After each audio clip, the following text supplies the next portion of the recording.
wasn't her. Couldn't pray for her foes, nothing nice to say. Call her own, go to hoes from a block away. Everybody think they shorty poppy. All I can say is that I hope she rinse her soul away. Yeah.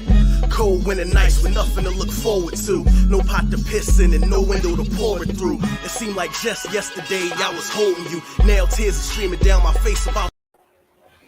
Yeah. It's us. You know, literally anything podcast for the people. Yes. Welcome. And as always, 3 times to the pastor. Welcome. We say welcome. Welcome. Come on in. Come on in, family. Come on in. We are happy to have you here on today. Yes.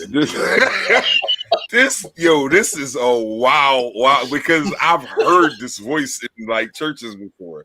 Like everything about this is facts. Yo, GG. Yo, like I said, it's us. LAP in the building. It's another beautiful Thursday, 7:30. Here to talk a little shit, sip a few drinks, tell a few jokes, piss a few people off, because inevitably that happens too. But then we go about our business and we see y'all next week. What's good, everybody? On today. The Brotherhood is on light skin time today, so we'll see him in just a moment. For now, you have the brother Pastor Left, as he is the handle we going by today. My man Lefty, aka Pastor Left.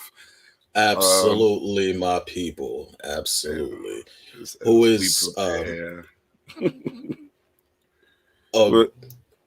so that is my nephew.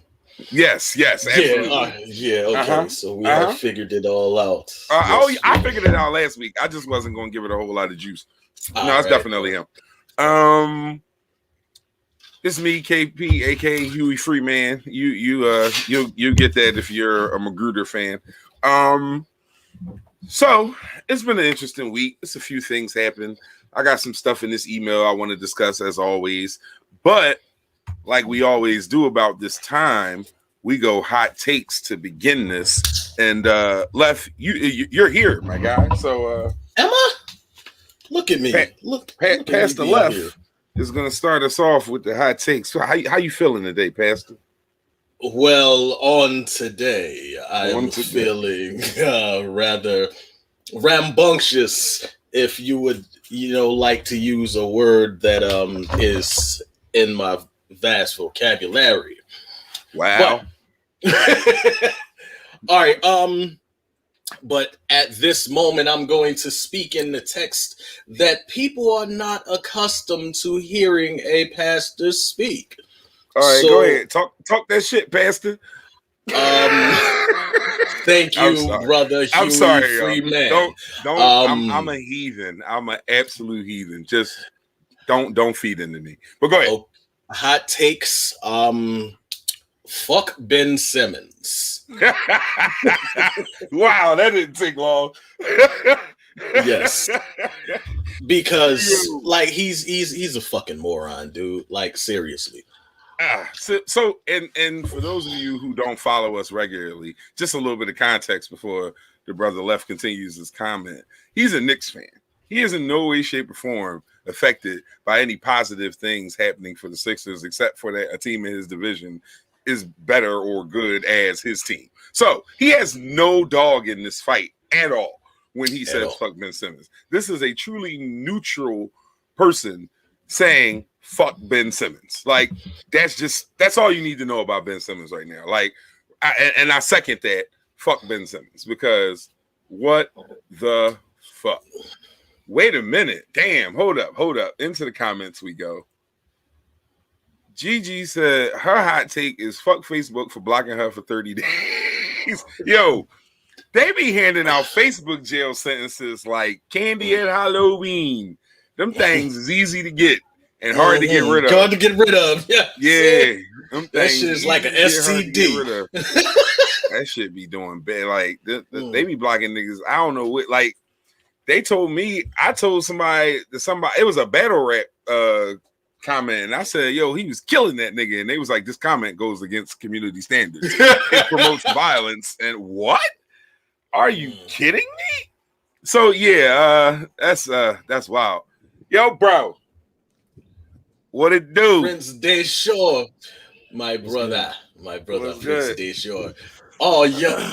Hey, that motherfucking hoodie look very velvety, my man. Like that's nice material, brother. Hey, you know. Hey, you know. I try to do what I can do. That was the coolest fucking response ever. We got the whole team in the building once again. Literally Anything podcast for the people. My man Prince DeJours, and we on hot takes. Left's hot take was fuck Ben Simmons, and that was just funny to me because Left is a Knicks fan. That's that. I had to put that into perspective. Like, he don't really give a fuck, but in this particular case, even he understands how absolutely atrocious the situation is. I mean, So, I've said it before. I really think that Ben should just shut the fuck up, shoot 36% from the mid range, and then just get traded. Like, just shut up. that's probably a better tactic than this. Because no one wants a fucking experiment. Well, all right. So the reason behind saying fuck Ben Simmons is it has nothing to do with the 76ers at all. It has to do with the He's fact Australian? that no, like it has to do with the fact that he's acting like Carson Wentz. He did a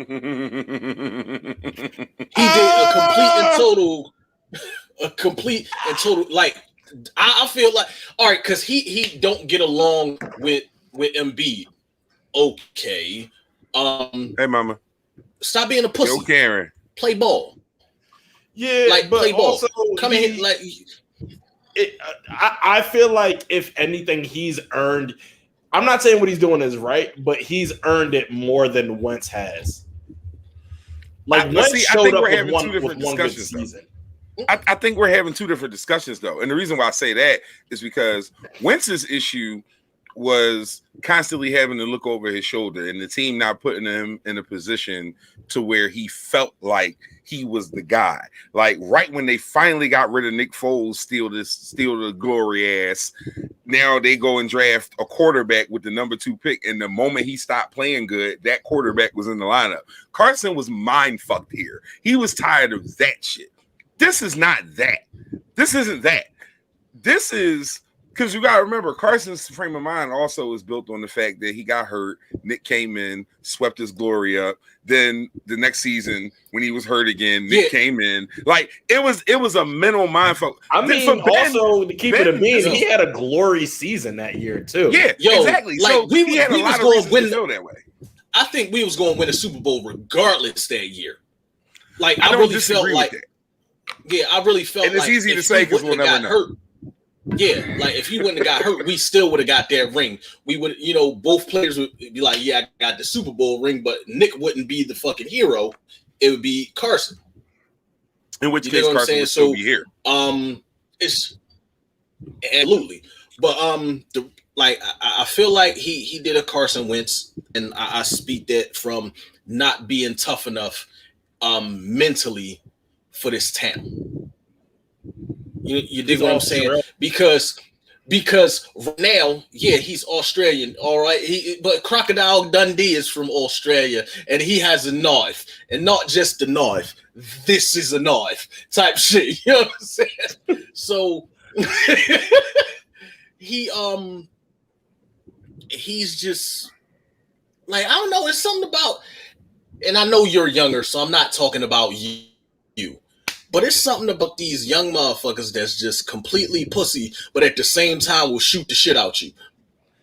That's why they'll shoot you. Because these niggas don't want to fight. They're not fighting. I know a lot of niggas that got bodies that, like, it's niggas like, bro, I'll slap the shit out of you if I knew you wouldn't dome me right now. I know not a lot of niggas like that. Yeah. Just to finish up on the Ben thing, I think my problem with Ben is that this nigga got criticized for doing something he knows he does and doesn't do well. And like, you can't shoot, nigga. Or if you can, you choose not to. Whatever the case is, And hold on real quick, because the reason why we know you know this, because every single summer you put these dumbass workout videos of you playing 5-on-5 with Tyrone and them and like launching 60 fucking threes and knocking all them shit down fitness. Because nobody cares. Nobody gives a fuck about that game and that moment and what you're doing there. But every summer you put this out to be like, hey guys, I can do it. It's gonna be different. Eat a dick. Nobody cares, man. Like, it's just that simple. This nigga be at Lifetime Fitness like, throwing him up there like, nigga, I'm out here. I got this but shit. The thing is, people tend to forget that they literally called Jason Kidd Asen Kidd because he had no jumper and has become and became one of the best 3-point shooters that we've seen. Like literally has become one of the, like, whether people like to admit it or not, he didn't take many threes, but when he did, he was knocking them hoes down. He finished like top 5 in threes, if I'm not mistaken, for the career. If I'm not mistaken, if he's not top 5, he's definitely top 10. I would have to double check, but for sure. So saying that to say, Ben's unwillingness. There's the key. I'm glad you said it. The unwillingness to even try to change the perception. Like the perception is that he can't shoot. There's a lot of moving parts. There's a lot of people who say that Ben really can shoot. His head isn't there. He's not mentally. Hence his performance in the summer videos, because there's no pressure there, so he can just do what he does. But because he knows it's something people are looking to actually see, it plays different. And my issue is his hesitancy. Jason Kidd couldn't shoot at the beginning of his career, but guess what? He shot that motherfucker. He shot that motherfucker. He put those shots up. So I don't know. I don't want to spend a whole lot of time on this motherfucker. Fuck Ben Simmons. Anyway, so let's see. Hot take for me. Now, I had a couple things I wanted to get to early in the situation. But first off, before I continue, Melvin Van Peebles, rest in peace. Mm-hmm. True pioneer in filming and directing, actor. When black people had writer, like when we didn't have roles and things of that nature, he was in the space to create and just some of the most, just rest in peace, Melvin Van Peebles. And Mario's dad, like, well, you know, you gave us Mario Van Peebles. He was an actor. Mario Van Peebles has one of the worst Bahamian accents I've ever heard in my entire life. That's terrible. Yeah, that's bad. We'll move past that. Yeah, that was absolutely bad.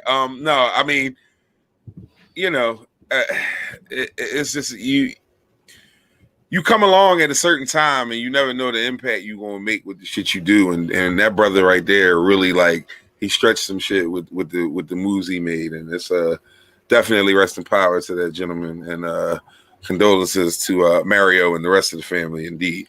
Now, as for my hot take, we can get right into the shit once I go here, right? So the other day, Amazon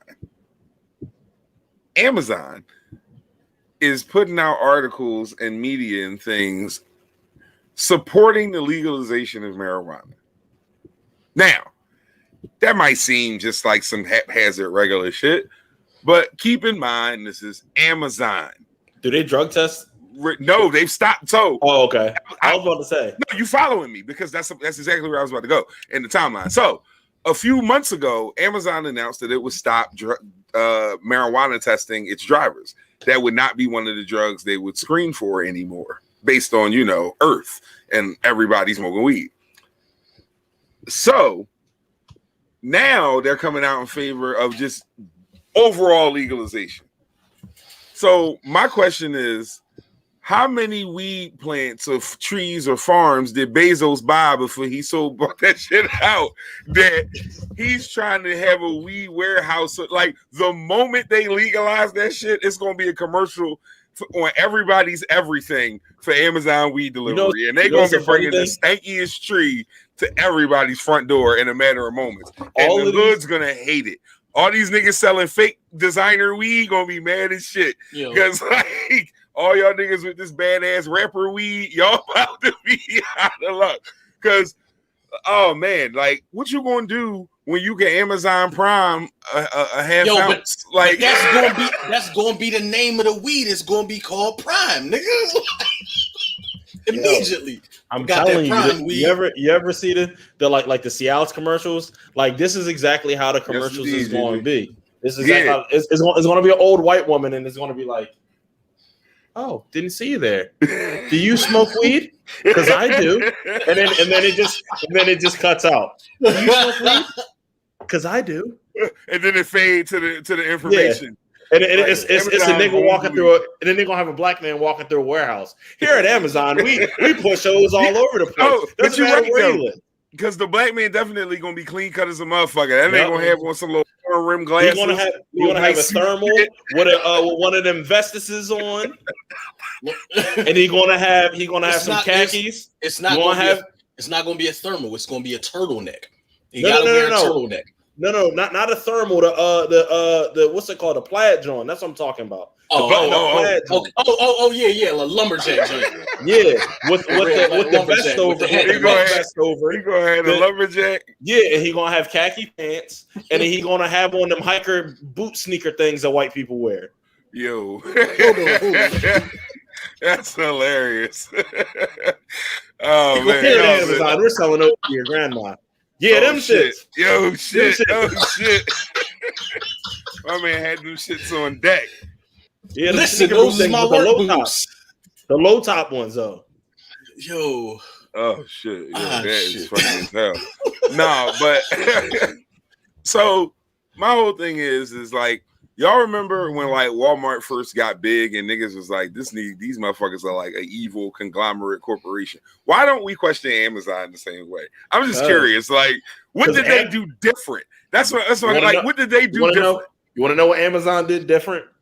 If Amazon had a store that we could go to, I guarantee you every register will have a fucking person in it and a competent one. That's what it did. Anytime it was how many times has Amazon? How many times have you fucked up? You blamed it on Amazon. They gave you your product and your money back. Several. Take it, like, nigga. I don't need it. Multiple, nigga. Amazon will make shit right. Like, as far as customer service go, it just really don't get a whole lot better than Amazon. And, they do it at such a high level without you ever having to talk to a person. Without you, let's put it. When have you ever talked to a person at Amazon? And also, there's very good automated services, but I guarantee you at least once or twice you like speak to a representative. And then they're like, we can't understand you, and then you hit 0, and it's like, okay, well, just tell us one thing that you're asking for. Account information. It says that your account, and you go in circles. You never have to go outside of the Amazon app, not a single time in life. And it's been that way for 15 years now. I mean, the reality is that the majority of people have good experiences with Amazon. They are like the Chick-fil-A of buying shit. Like, it's like that you will here and there find people who have not have great experiences. Or is Chick-fil-A the Amazon of slanging chicken? that could be it. Nate said fuck Amazon. He had to talk to somebody today. He needs his money. Yeah, oh shit. But here's how about that? Hold up. Alexa, can you order me 28 grams of white runts? So here's the thing, right? When that happens, I need niggas to like record that and like throw that on their stories and shit. Like, I need to order a pound of weed on the live podcast. Just say a pound, nigga. That definitely sounds like somebody who sells weed. You when you sell drugs, you ask for it in grams. Did I just incriminate myself? No, hold on. No. What I'm saying is she would have incriminated herself, because when you asking for it to move, you talk like that. When you asking for it to just smoke, you be like, yo, let me get a pound. The funny thing is, because I don't even care. It's past the statute of limitations. 11 years ago. Shit, Karen. Cut it out. 11 years ago today on Facebook, I posted, got so much money, my money counts money. I don't remember. That sounds like Young Jeezy. I feel like that sounds like Young Jeezy. That's a very simple Young Jeezy style punchline. I'm not mad at that. So you want to know what that tells me? That tells me 11 years ago I made my first little $200 off some bullshit. That's what that tells me.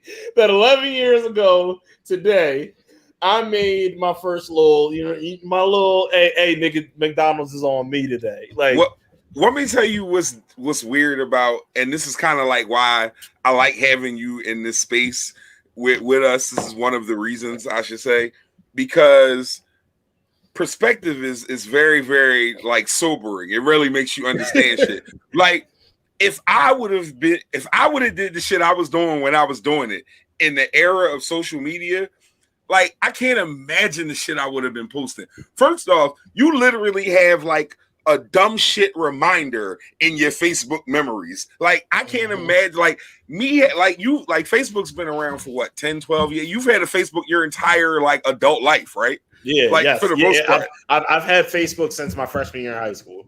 Okay, perfect. That's a great timeline. So this is what I'm saying. Like, if I would have had Facebook in my freshman year of high school to be able to just freely post and say the goofy shit that I said and did at the time, it would be frightening to look back at some of them goddamn like memories. I can't imagine. I'm so glad I don't have that. Like, I don't need that shit. Like, I know you look back at some of that shit and cringe to the like, yo, what, nigga? When I tell you, I used to be the biggest just dork. Like, I really, like, especially when I started getting my little money, you feel me? And, like, also to put in perspective, I own vending machines as well. So, like, I was... You was doing some shit. Yeah, you had a few things popping, right? Yeah. So yeah, I had a little thing, had a couple things a little percolating for me.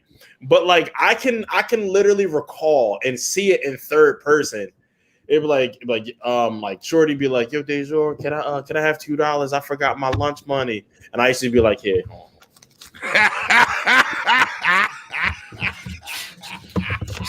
Here's a 10, sweetheart. Tell your mama I love her. Like, I really thought I was that nigga counting like $300. Shit. Yo, rich nigga etiquette. The reality is that's not anything out of the ordinary. Like, listen, I remember busting like Foot Locker checks, and I was making like, I'm like 16, still in 11th grade, and I'm coming in with J's and money. Like, what's up? Like, like me then, nigga. Oh man, I'd have been filthy on Facebook. Like, they'd have blocked me from that shit. My account would have been destroyed. I couldn't even imagine. Yo, I used to. Go ahead. You gotta think about when I lived on Cambria Street and I had the old lady across the street selling weed for me. Could you imagine how dumb you would have said that shit? You would have been on social media like, man, I got these old bitches pimping this tree, nigga. What y'all talking about? Like, what, nigga? No, that shit would have been. Nah, my shit used to be like, I used to have like $300 and like 20s, 10s, 5s, and 1s.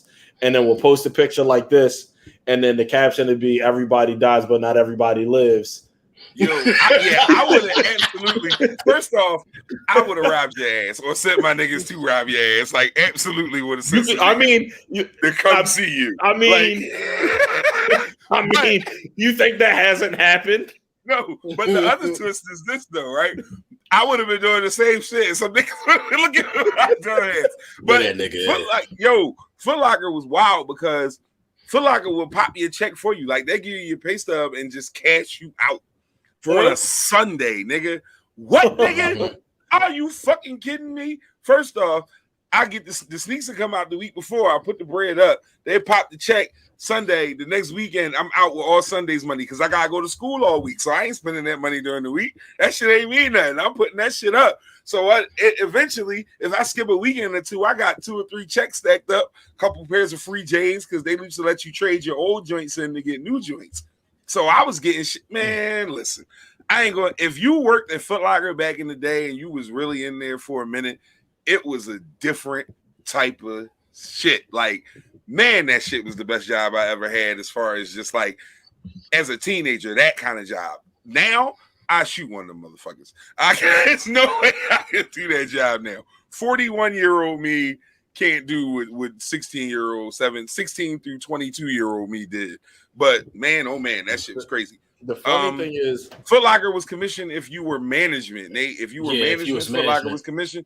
And man, when they promoted my black ass, oh man, I was fucking up the game. But go ahead. Nah, I was considering because y'all know I'm moving to a new place tomorrow. So my rent is I'm you know what my political affiliation is about to be. The rent is too damn high, club.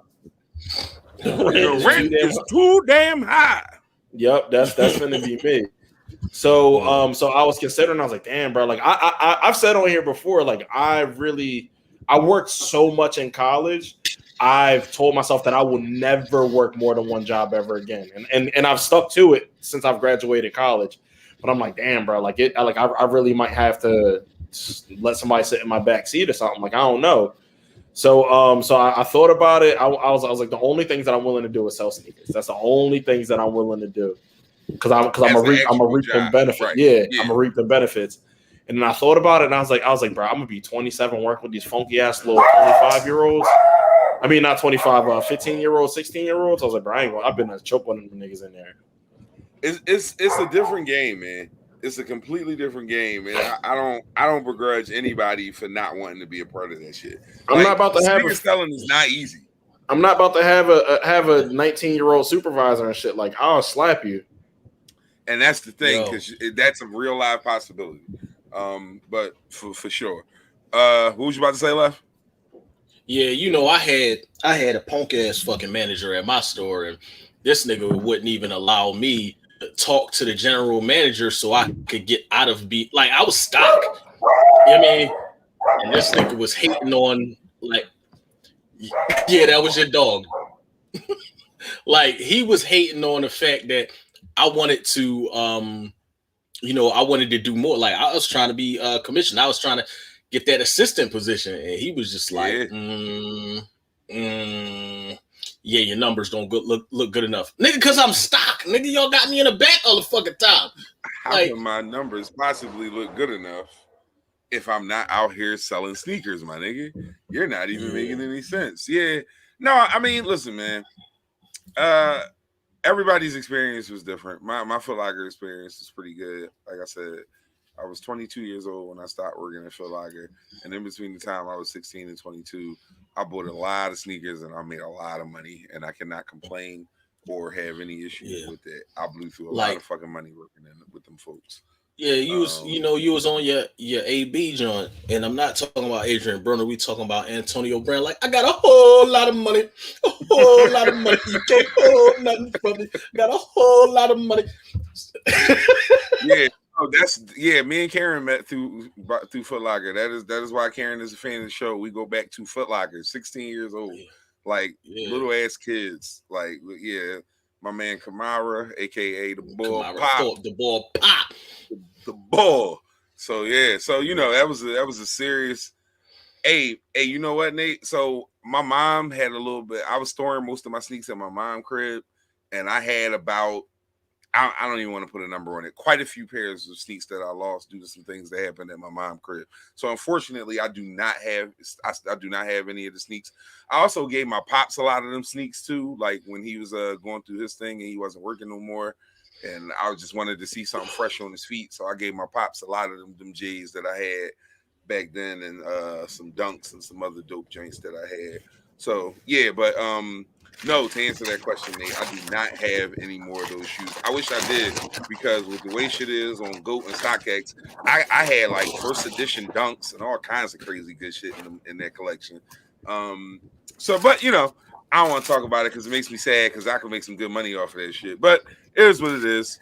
Spilled milk and all that jazz. All right. I don't have a lot of real like serious shit. Can I say something? Go ahead, bro. What's up?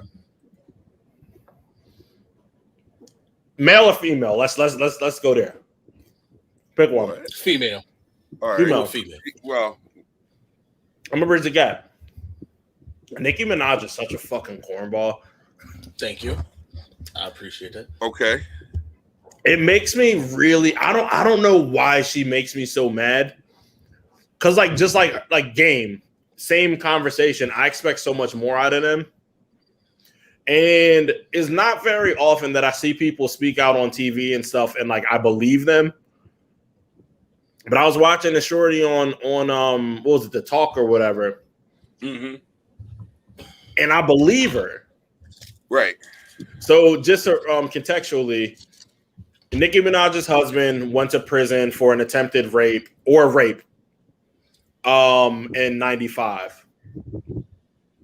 He married Nicki, 2 years? I don't know, however long ago. And Nicki, since people have found out that her husband is a registered sex offender, she's going on tirades about this girl. Me being ignorant, I just assumed this girl or this woman was one of those people that was like kind of clout chasing on Instagram Live, right, running it down about this. Nicki has been kicking this girl back in, right? Saying on Twitter, oh, like, come find me, come talk to me, Like, I talked to her. She admitted that she was clout chasing, This girl has never said a single thing on the internet. About anything. About nothing. She's never said a single, has not talked about the case, has not talked about the incident. Because in today's climate, she would have. Right. And you know what? And it might not have been clout chaser. Like it really could have been, you know what? I'm seeing someone ascent to fame that caused me a level of trauma. It could have been a real Me Too, situation. Right. But also it could have been on the flip side. It could have been the Byron. It could have been all that too. Oh God, I hate you. Yo. It could have. So, like, watching this girl, like, the amount of cornballism that she explained in the short 4 minutes that I saw of it, she said that somebody put 20 bands on her lap, and she declined it, and then the word was, you should have took the 20,000 because now we won't have somebody put it on your head. Like, I can hear Nicki saying, I don't know, like, she's just such a fucking cornball. Okay, so here's my input on this, right? You can't fix the optics of what you've done. Like, you decided to make a convicted sex offender your husband. After supporting your brother. You have a history of being okay with this behavior from the men that you care about. That's facts. That's what we see. It's what we know. Any of that other shit is irrelevant beyond that because you clearly you've picked a side. Creepy motherfuckers who like to rape people aren't a problem for you. I don't see how people, like, I don't know. I could be overly sensitive about these things, but if this is the track record that you have shown, I don't see how people fuck with people who still be on that type time. Like I said, yeah, I could halfway, like 5% be like, all right, she gonna ride for her brother no matter what. But you married a man voluntarily, like your brother's your brother. You don't have no choice with that. Like you get your siblings from your parents. You don't pick your siblings. You pick your spouse. Bitch, you picked your spouse. You picked a creepy ass sex offending spouse. What does that say about you? Let me dive deeper into that. That's weird as shit. As you being who you are, you had a pick of whoever the fuck you wanted to as far as your spouse. Like, because agreed. It's so many people running around here that was like, nigga, Nicki, I would I licked the bottom of her foot after she stepped and shit. Like, niggas, you dig me? Like, it's a lot of niggas out here that would have did anything she fucking asked for. But you pick a nigga who is a very questionable individual, to say it lightly. You know, like like KP said, you pick somebody who, like, fuck, like, call a spade a spade. You like touching motherfuckers that don't want to be touched. And for me, that's a no-go. Like I don't understand that too. But then, like, that's the reason. Like I've been having conversations with people all week, and speaking to the character of the people that you hang around. Like, you become what you hang around. Like, you are the company you keep. That's the reason why I don't hang around people that don't take care of their kids. I don't hang around people who put their hands on women. What Pusha T say? I don't even like deadbeats around me. Right. Facts. I mean, it's just no way in the world you can't expect people to reflect upon you in a certain fashion when this is what you punch for. All the shit you could punch for. You want to talk about coronavirus vaccines and child and baby touches, you little weird bitch. Like, I like fuck out of here. I don't know, man. Like, that shit bothers me, man. It bothers me a lot. Like, I'm just not understanding how anybody can feel like that's okay. Like, it's just not. And I don't give a fuck. Like, music aside, because I do have a hard time separating the two. I will never ever admit that. I do have a hard time, but with some people, I've been able to do it. I separate the art from the act, and with other people, I can't. With R. Kelly, I've not been able to. It's just one of those things. With Nicki Minaj, I wasn't a huge Nicki Minaj fan, so it's not like I'm cutting a huge part of my playlist out. Like, we'd like to see her win. We'd like. Yeah, no, I don't have no issue with Nicki though. Like, I don't want nothing bad to come of it or whatever the case is. And yes, I agree. We do like to see her win, but I don't like the weird shit. It's like you was gone all this time and now you back on dumb shit. Like the whole thing with her music related. None of this is even music related. The whole thing with her and her man getting into it with Meek and Neiman Marcus, like, that shit was corny. Like, even Meek, like, Meek is a rah-rah. Like, Meek is a nigga that can be corny at times, right? He is a emotional North Philly nigga. And as a fellow emotional North Philly nigga, we get out of pocket some days. That's just so even he was looking at them, he was like, you a fucking nut. Like you drawing. You drawing heavy, yo. Yeah, no, that's facts. And like you said, when a nigga like that can really take the step back and be like, dog, you're doing a lot. You really must be doing a lot. Like, so that's like getting called out by Wale. Like, if Wale saying you doing too much, goddamn, you doing too fucking much. Yeah. Yo, first off, real quick, I just want to touch on something because Meek just came up, and in the natural flow of conversation, I like to mention shit when I remember it. Every week, I just don't. I want to ask this question, and I know I've asked it before. Why do we still give a fuck about what academics is saying? Why is he on Meek dick so hard? Like, grow up, nigga. You go out of your way to talk about this man. You are a dick eater. I fucking hate academics. Like, oh my God. He is the biggest dick eater on the planet. That shit is weird as hell. Bro, you got something to say about Meek every week. Get off that man dick. Like, it's weird. Another person. Cat Williams, get off of Kevin Hart dick. Like, I hate the fact that every time somebody asks you about Kevin Hart, you saying some hating style shit. Bro, you're an amazing comedian. You're funny as shit. Stop being sour with that weird shit. Don't let that shit fuck you up. Play it like I think Kevin Hart fucked one of his hoes, bro. Like, I don't know what it is, but he really be on some weird shit when it come to having a discussion about Kev. And I saw the little joint with Ebro where he was trying to clarify the comments. But like, whatever, dog. Like, stop mentioning that man. Fuck him. He getting his money, you getting yours. It's weird. Like, y'all gotta stop fucking pole jocking these grown ass men. Let these niggas do their thing. Y'all do y'all thing. I hate that shit. It's so fucking weird. Like, stop, y'all. Stop. Grow the fuck up. And on top of that, it's like you got media outlets that just keep in people questions about people like I'll be honest with you, some of these situations come from these fucking thirsty ass media outlets. Because if you look at like Vado was just on on My Expert Opinion with Math Hoffa, and he was asking them questions about the Cam situation, why they don't fuck with each other like that no more. Mm-hmm.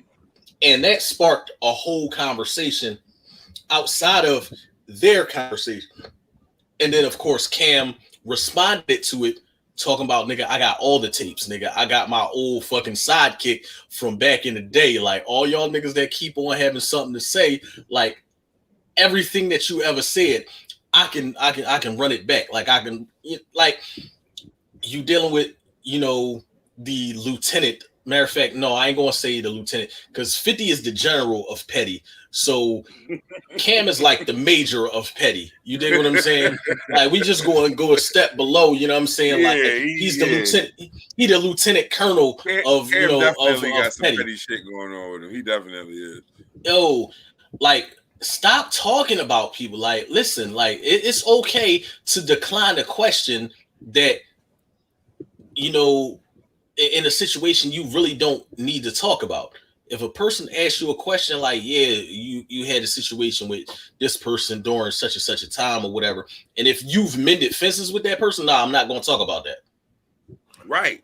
But that's the thing. I was about to say, so you could blame the media for asking questions, but the reality is that it's the media's job. That's what they're there for. That's literally why that entity exists. It's incumbent upon you as a grown-ass man who doesn't act like a fucking pussy to not dive into that shit and take the bait and be continuously letting shit go in that circle and cycle of goofiness. Like, it's on you. You fucking weirdo. Like, who cares what they ask you? They ask you because you keep doing it. That's why they ask you, dickhead, because you keep doing it. I'm glad that we're on that. Niggas are cheap seats.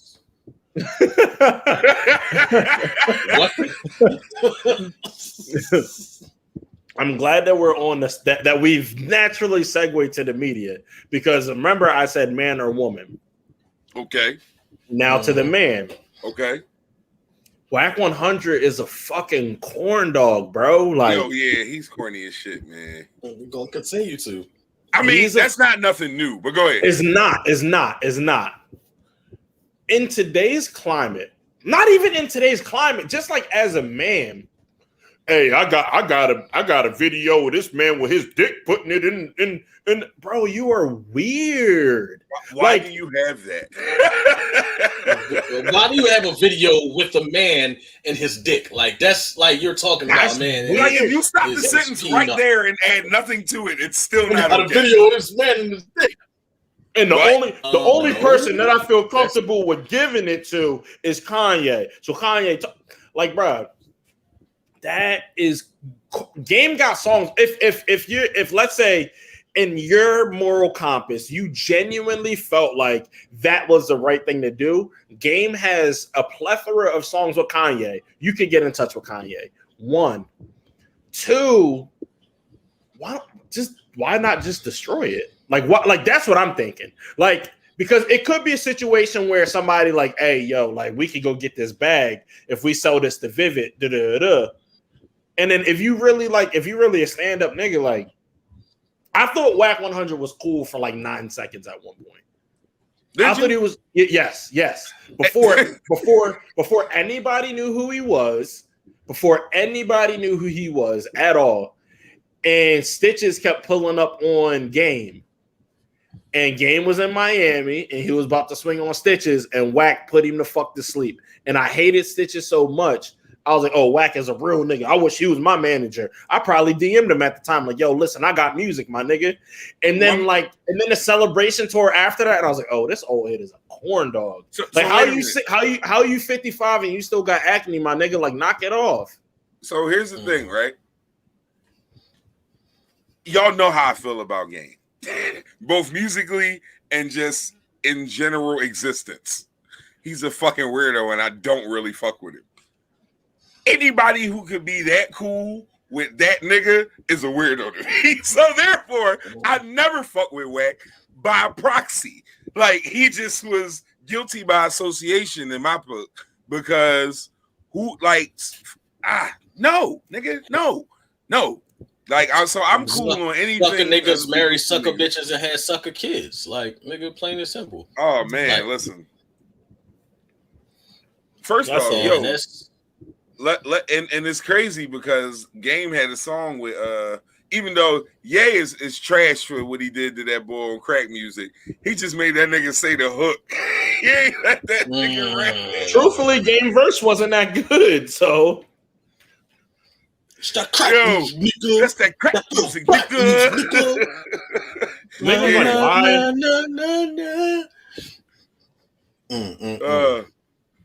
Oh man. No, but all right. So yeah, no, fuck Game. Here's some funny shit, right? So I don't know if any of y'all are familiar with different species of fish. I am. So carp fish are very popular in Michigan and northern bodies of water, as well as walleye. Walleye as well. Right on. Well, today we're going to discuss the common carp and the koi of northern Michigan and how they died from a herpes outbreak. It's fish herpes, nigga. What? Like, what are you like? It's the herpes. The herpes. Yo, wait a minute. Stop. So when I read this shit, I was like, no, there's no way I can't take this to the stage. Like, fish herpes. It's literally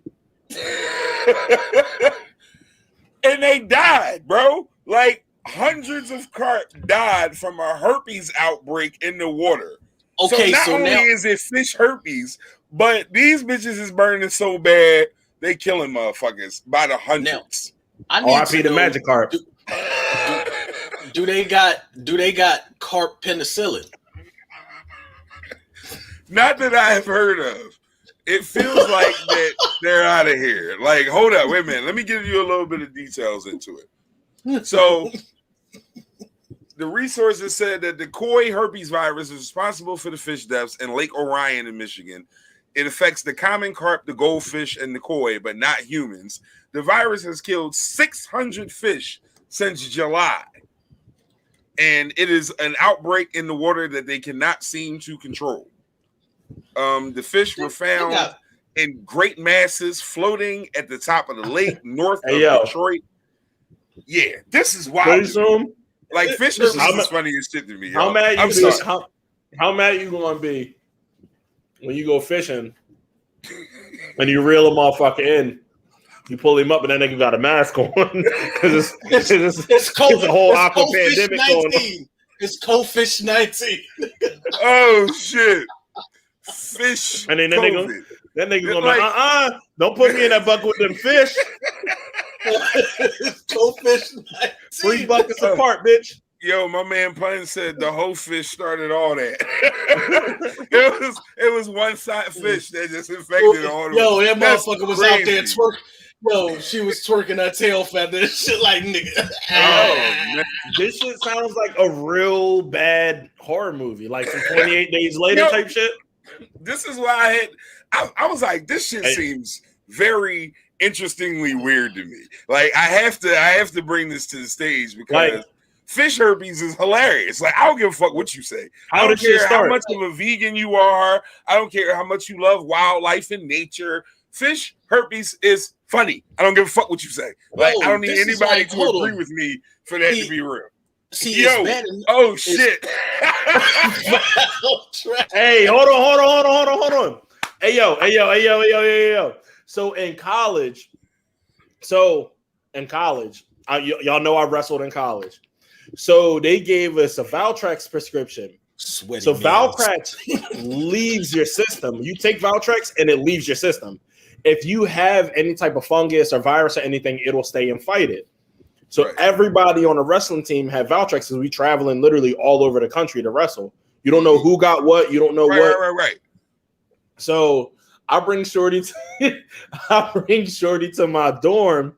I'm ready to slay her ass, bro. Let me tell you. And I was like, I'm gonna go hop in the tank.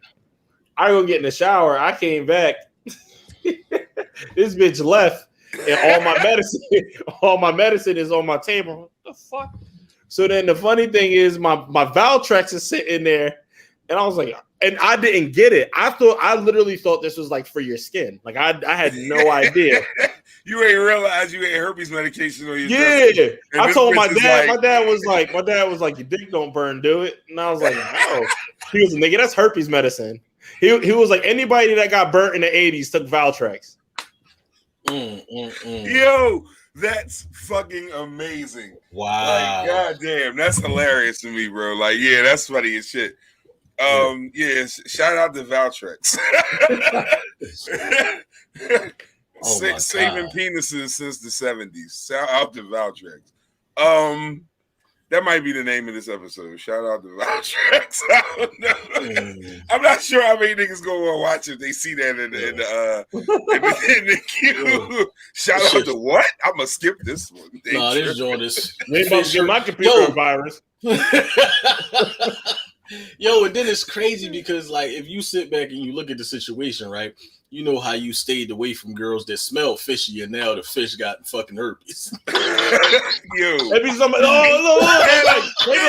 They be like, you smell like a person, nigga. You smell like a person. The fishes, yeah, yo.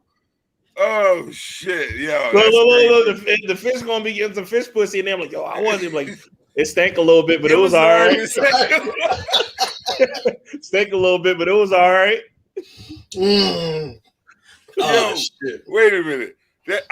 What? Never mind. I'm going to shut the fuck up. Anyway, Let Anything podcast for the people. We 51 minutes in. D-Hood, and a.k.a. Prince du Jour. Lefty, a.k.a. my man past the left. Wow. KP, a.k.a. Huey Freeman. We in here. That's a quick little reset. We just about an hour in. We hope everybody's enjoying themselves. If you are home chilling, pour yourself a drink. Why not have a little libation while you enjoy the bullshit that we up here talking? All right. So as we talk about some bullshit, let's get into some other bullshit. We almost died the other day, y'all. And when I say we, I mean every fucking one of us. Do you understand that? Why didn't it happen? Wait a minute. I'm about to tell you. Why you say that like somebody grandma? Wait a minute. No. Wait a minute. Wait a minute. So, an asteroid. Now, this is some weird shit to me. Like, it's not weird. Wow. I meant to say wow. An asteroid 3 to 6 times the size of the Statue of Liberty passed by Earth earlier today. The asteroid was roughly 970,000 miles from Earth. Anything within 120 million is dangerous. Anything outside of that is okay. This was moving 27 times the speed of sound. It was about 1,800 miles wide. And this absolutely was the Armageddon asteroid. And it just passed by us by a little bit. You mean to tell me, because this shit could have been a Busta Rhymes album for real, and I wasn't going to do that. Absolutely. This could have been an extinction level event happening at that time. Oh shit! Hold up, before we go on, my bad, Punch. Punch, you a chef, bro. I know you're not fish biased. My man said eating fish will never be the same. I'm not gonna know if she a hoe or not. We can't judge the fish. We gotta let the fish be the fish. We was about to die from an extinction level event while eating the whole fish. The Big Bang. We was going, yeah, exactly. We was about to be in a Bruce Willis movie with an Aerosmith soundtrack, eating herpes fish. Close my eyes. What the fuck? Don't wanna fall asleep. I ate herpes fish. like, what are you going? That's a hell of a conversation to have with somebody. Like, the world ends tomorrow. What do you have? Give me a herpes fish platter. Let me get a lake trout. let me get a lake trout, yo, with some mambo sauce. Matter of fact, give me 2.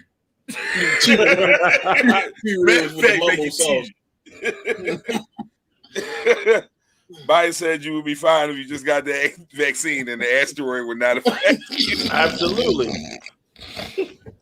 Shit. Nah. Oh shit! All it took for one of them whole ass fish to get vaccinated. One whole fish go get the vaccine, and then we all good. Yo, This is amazing. Can I tell y'all something? Oh no, go ahead. My fault. No, I just like literally that shit was weird to me, and that was one I wanted to bring to the stage as far as the asteroid, because 3 times the size of the Statue of Liberty is some wild shit. Like, just that's a big bitch. If you ever been to the Statue of Liberty before, you think about if you stack that some bitch up 3 times on top of each other, like what that would look like. Like, the bro, World Trade Center. Man, listen, but that shit was that tall, but it was that wide as well. Like, it was both. Like, nah, man. That shit had girth. Pause. Speaking of which, I'm in Facebook jail right now. Yo, what the fuck? What they do to you, bro? Bro, yo, you must have been talking to Jisa because she in Facebook jail too. Oh, y'all shit. two was the asteroid didn't want to fuck with the Herpes. Yo, I'm done. I promise you, this time I didn't do nothing. All right, so talk about it. All I did, because I swear, y'all, it's not even funny. Like, y'all not gonna laugh. My man's Carson, he a producer. That's my guy. He posted a selfie on his story. I slid in his DMs and said Zaddy. And then he said he gonna block me. So then he posted on Facebook. He was like, "Yo, I'm really about to strangle Dejour right now." I saw that. Yeah, and then they terminated my shit for 3 days. So then I was like, "Bro, it ain't no way, boy. Ain't no fucking way, boy." Did they block him too? They should have did his shit too, because he the one said he was threatening violence. First off, if I put killing a nigga in a battle rap group and they took my motherfucking post down, strangling a nigga should be the same thing. So I was like, "Yo, it ain't no way." So I disputed it like a dumbass, and now they gave me some of them things. Damn. I knock on wood. I'm gonna do that before I say this. I have never caught a Facebook L, like, as far as but you know what's funny? They give you anytime you try and post, they remind you of the last couple times you done had Facebook prison. Oh wait, let me because I gotta tell y'all. Let me try and post now. They like real live parole officers. Yeah, like, look, hold on, bro. Look, hold on, wait. Can you see it? Can you see it? That's a little bright. Oh, there you go. There we go. These are your offenses. The funniest one to me. Hold on, wait. So I got September 22nd, May 9th. April 22nd, and March 10th. Where's the funniest one? Because this shit is hilarious, my boy. This shit is hilarious. Nigga, hold on, here it is. And I quote, nigga, I'll shoot you in your motherfucking face. Yo. I'm not even mad at them for that. Like, damn, bro, that's what you really put post on it. You hit the blue button on that, like, you gotta relax. Gigi is currently suspended from Facebook as well. We went over that earlier. She said she didn't do anything either. Listen, I've never had my account terminated, suspended, blocked, or any of those things. Luckily, I don't know how, because I know I say all kinds of shit. But I also have been an educator for a long time. So for the past 13 or so years, I know to toe the line and not go too far, because I don't want nobody really peeking in my shit. So that's probably why. That really has a lot to do with it. If they went and checked out my Twitter, it might be different. I've caught a 3-day Twitter ban before. On Twitter. Like, Mad Max lived on Twitter. You know what I mean? Yeah, exactly. Twitter is hell. I called somebody a nigger before on Twitter. With a hard R? You gave a hard R? Mm-hmm. How dare you R? Damn, you called him with the pirate R? That's a herpes. That's a fucking herpes. When you go pirate R, you are angry with a motherfucker. I got banned for 24 hours on Twitter. He Captain Jack Sparrow the shit out of him. But you want to know what? I wasn't mad at it. Because I've been called a nigger on Facebook many a times, and that shit be still living on that bitch. I threatened to shoot a nigga in the face or just repost that my man's pause. My nigga said he want to strangle me, pause. And then I get banned and he don't. Yeah, that's wild. Like, and you don't want to be a snitch, but at the same time, no, nigga, him too. No, I tattled. I tattled on the I sent it to the review board. They said somebody gonna contact me by October 5th, my birthday. But then what happened if they say, because that's past the week, so I kind of want to take the appeal back. Nigga. First off, the fact that you're grown, like you are a grown ass man using the word tattle, and that's fucking hilarious. Hey, yo, look. I appreciate you for that, good brother, because you know when I had to snitch on the people that was on the train, and you know when Shorty was about to give the homie, you know, the Yamsansky, the old double twist. I mean, he was about to hook up his old. He was about to hook up his old brajul. I didn't want no parts of that.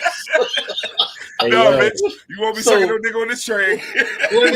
So I appreciate you. I remember that story. You were such a hater. That nigga wanted to wait for you to get off. Like, no, I'm gonna kill this nigga. He fucked that all up for me. He was about to suck on my old brajul, and no, she wasn't not on my motherfucking train. He was tight with you, nigga. He wanted to fight your ass. That was bad. I saw somebody walking butt ass naked when I was on my way to work. Was that yesterday? 2 days ago? Yo, first off, bro, I ride that way to get to my job. You get to work early as shit. Like me? Even yes, you. Yeah, nigga. I do. Even on the days when I'm early and I know I'm gonna be like 15, 20 minutes early, I ride past your gig and you're there, nigga, and you don't have to be. My nigga used to work early. He'll play that shit. You know, I've been. You always like that. Yeah, that ain't nothing new. Gigi said, "Fuck Facebook. She not creating another account either. She's just gonna be on stalker mode. Righteous. I ain't mad at that, Gigi. I wouldn't keep creating accounts for these niggas. I think I got turned out on Facebook, Joe. Oh, yo. All right. So this is what I wanted. This is another thing I wanted to get to real quick. What's this nigga name? Hold up.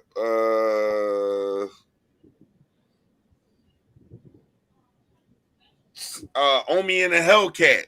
That's my nigga right there. That's my nigga right there. I fucks with Omi. Oh, you know this nigga, or you just fucks with him? I fucks with him. Like I've been watching his videos for the past couple years. Omi is a character, man. That nigga's going to jail. I don't know if you know. No, he's not. No, based on what I'm reading from today, that nigga's going to jail. I don't know. I hope this changes for him. I'm not rooting for him to go to jail. I don't want none of us in jail. But what I'm telling you is, based on what I'm seeing here, this nigga tried to be a digital bootleg king, and he's going to jail. Now, he may get a good lawyer and plead himself out and make sure he don't go to jail. But this shit look bad, bro. This shit look bad. Like, I don't know what you know, but I'm telling you what I read. This shit looks awful. Yo, now I know that they was trying to get him for tax evasion. Uh-huh. You know, and he said that he was working that situation out. You know, he got the money to actually pay for what they talking about or whatever, so he not going to jail for the tax evasion shit. But or the money laundering, because that's the other. So I'm gonna tell you what I'm reading right here. It says money laundering, tax evasion, and internet copyright piracy. That's the thing that I'm seeing that I'm not sure how he's beating, because the nigga basically was on he was like the king of fire sticks. Like this nigga. Check y'all phones. Check y'all phones right now. Right. All right. Hold up. Nah, check y'all shit. So no. Check that shit. Okay, it just came through. Boom. Oh, word. Yeah. Word. Yeah. Oh no.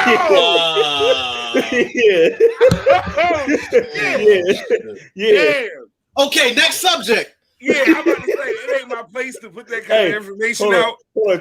I'm gonna let that shit. Check it one more time. Left, you're not really gonna get it, but KP, you will. Check it one more time. Word. Yeah. Damn. So yeah. I'm mad I can't share this with y'all, but it is not our job to put people business in the street at this level. And you will not say you got any of this shit from the Literally Anything podcast. God bless you, bro. We will not in any way, shape, or form do that. All I'm gonna say is that it looked bad for that brother. That man's going to jail, bro. I hope you don't, brother. Yeah. We hope. you know, real shit. Like I'm not rooting against this brother. I don't have nothing against him. I don't want to see him take this L in any way, shape, or form. I hope he got a good Jewish lawyer. Hey, wait, and he gets the fuck up out of this. But based on what I just heard, this shit looked bad. You know what's the funniest shit ever to me? So the nigga's Dominican, right? And a Dominican nigga will try and fight you if you tell them what? What they did Puerto Rican? No, not that they Puerto Rican, that they. Oh, so this nigga said, and I quote, "The only reason why they came after me is because I'm a black man doing something positive." No, so now you black. Okay now. Now you black. What the fuck? Yo, and this is like, and for me, like it's weird because, like I said, I've been watching his videos for years, for the past couple of years or whatnot. That's your boyfriend. And I see the hustle. Like I see the hustle. Listen up here. I've been thinking, Poppy. Like, don't do that to me, man. Don't do that to me, man. I thought we were friends. I thought we were homies. You know, we boyfriends. So, what?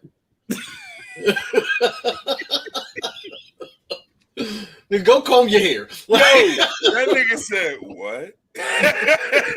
Like that was the most deadpan anger I've ever seen. I ain't gonna get mad at this nigga because he played, but I think he's playing too much. Like, man, go put some texturizer in your hair, good bro.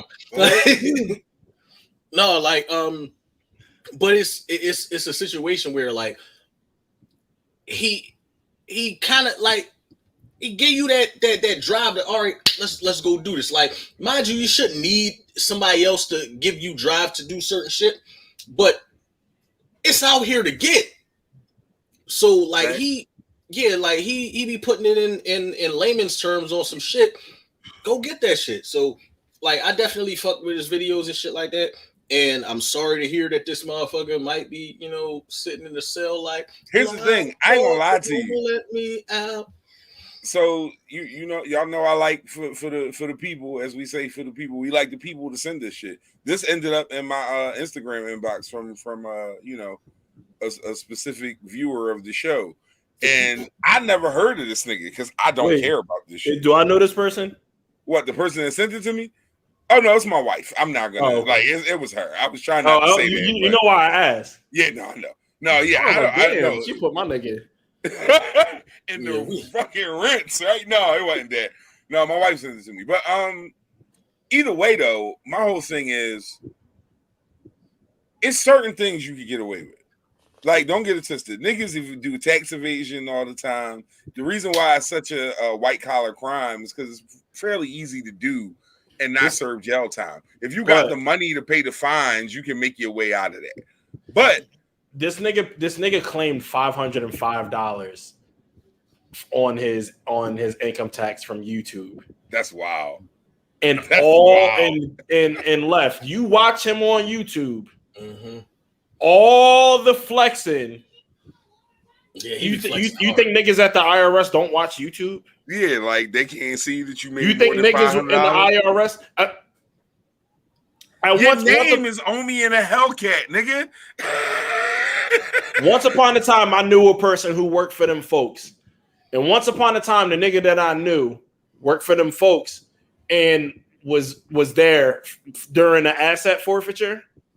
And once upon a time, that nigga was like, this little $39,000 a year ain't doing it. Niggas be shooting at me and all that. Like, it could be a person who works for the IRS are just accountants with guns, literally. Yeah, no doubt. Like the IRS, it could be a person that's like, damn, he got all this, and I'm up here slaving away, looking at these numbers and pointing my gun at people. I don't know, bro. No, but yeah, he. What? Oh, I'm sorry. Wait a minute. Ooh. Oh, you just saw it? Wait, no, nigga. My man just sent me something. First off, this nigga put $20 on Sam Darnold to score the first touchdown. 20 paid 500. But I'm sitting up here losing my mind because I put 5 on him. And that ain't gonna be 500, but that's a good night. Anyway, okay. So, Literally Anything podcast for the people. Quick reset. We are just about an hour and 10 minutes in. So we did the asteroid. We did herpes fish.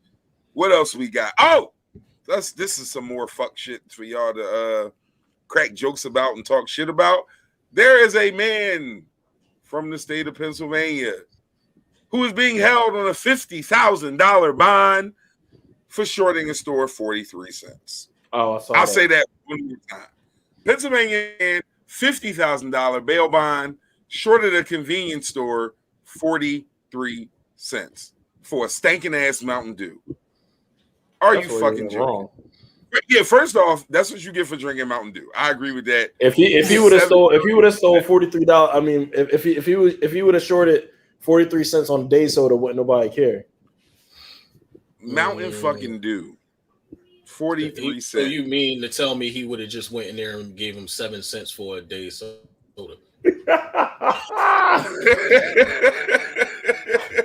Yo, 40. Like, all right. So let's see here real quick. I don't want to. Joseph Slabowski, 38 years old. And he not black. Oh shit. Store was promoting a deal for 2 20-ounce Mountain Dews for $3.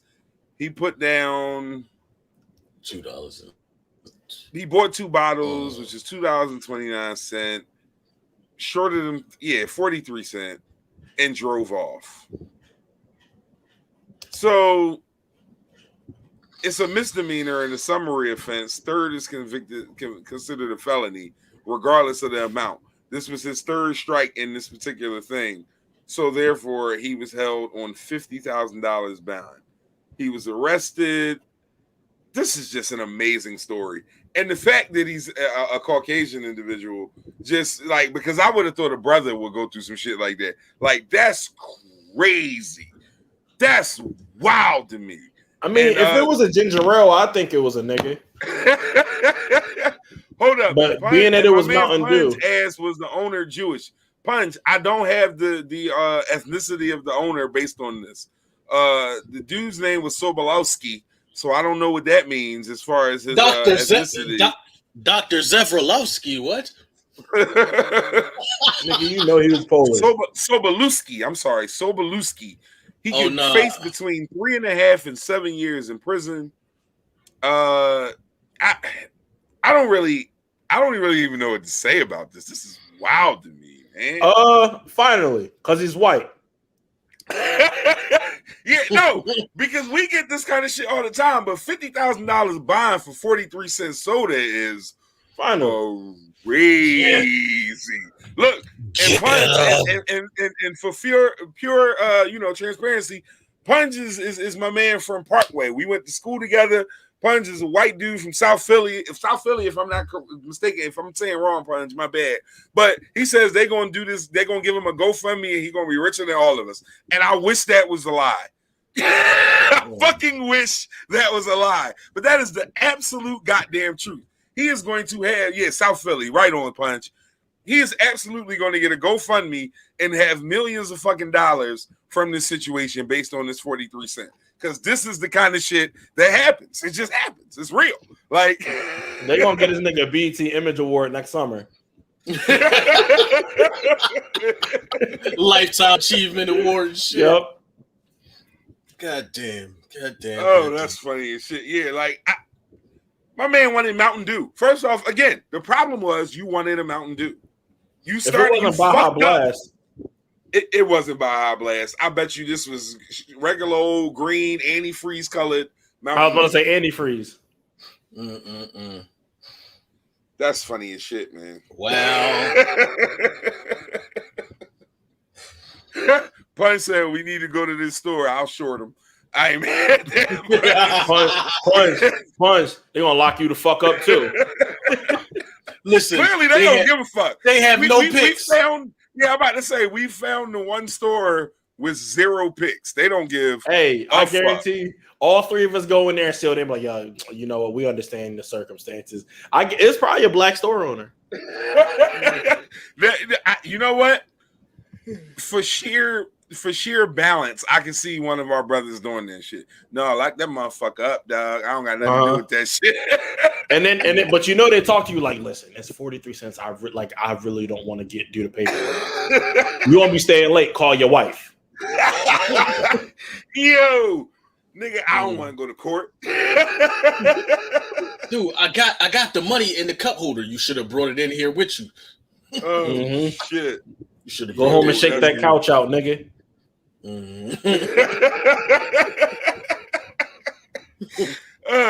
Or we could just fuck you. So which one you gonna take? We could just fuck you up, or we do reserve the right to fuck you up. Homie. Oh shit. Yeah, man. Yo, when they shanked that nigga dad, bro. Yo, that shit was hilarious. Yo, man, like he had some of the most amazing skits in the history of goddamn. Like, how the fuck do you not love Dave Chappelle, man? Like, that's that nigga. I really find myself dead ass angry when niggas be like, Dave Chappelle isn't funny.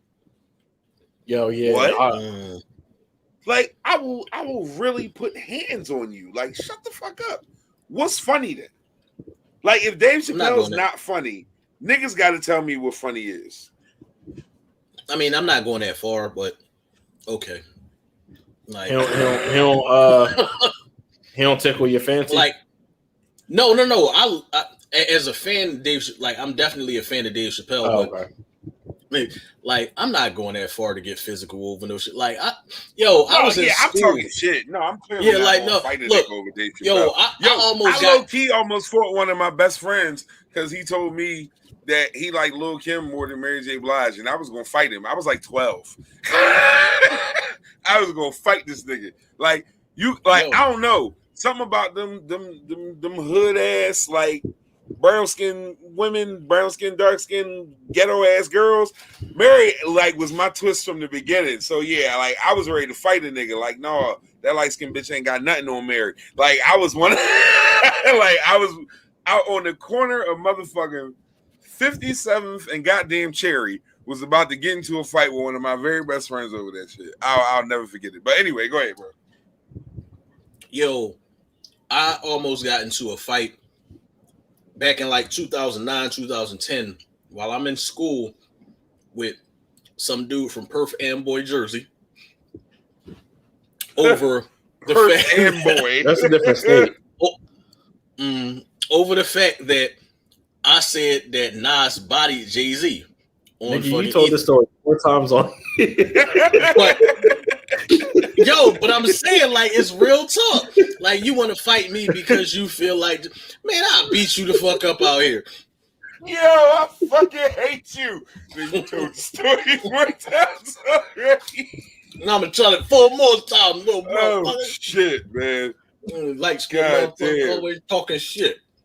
Nigga, you knew. Oh man. All right. So always talking shit. All right. Let's see. Hold up. I got something else in this inbox right here. Let me get to this and see what we on this next topic. Hold up. I really do get a lot of shit throughout the week. And at first I wasn't, but now it's like niggas really be sending me shit, man. Like, and I appreciate y'all. Like, thank you so much. Yo, did we see the Ravens tribute to Michael K. Walker Michael K. Williams before they started their game? Did we see that? That shit was fire. Yeah, it was dope. I thought that was very, very dope. For them to pay homage to the brother who played Omar.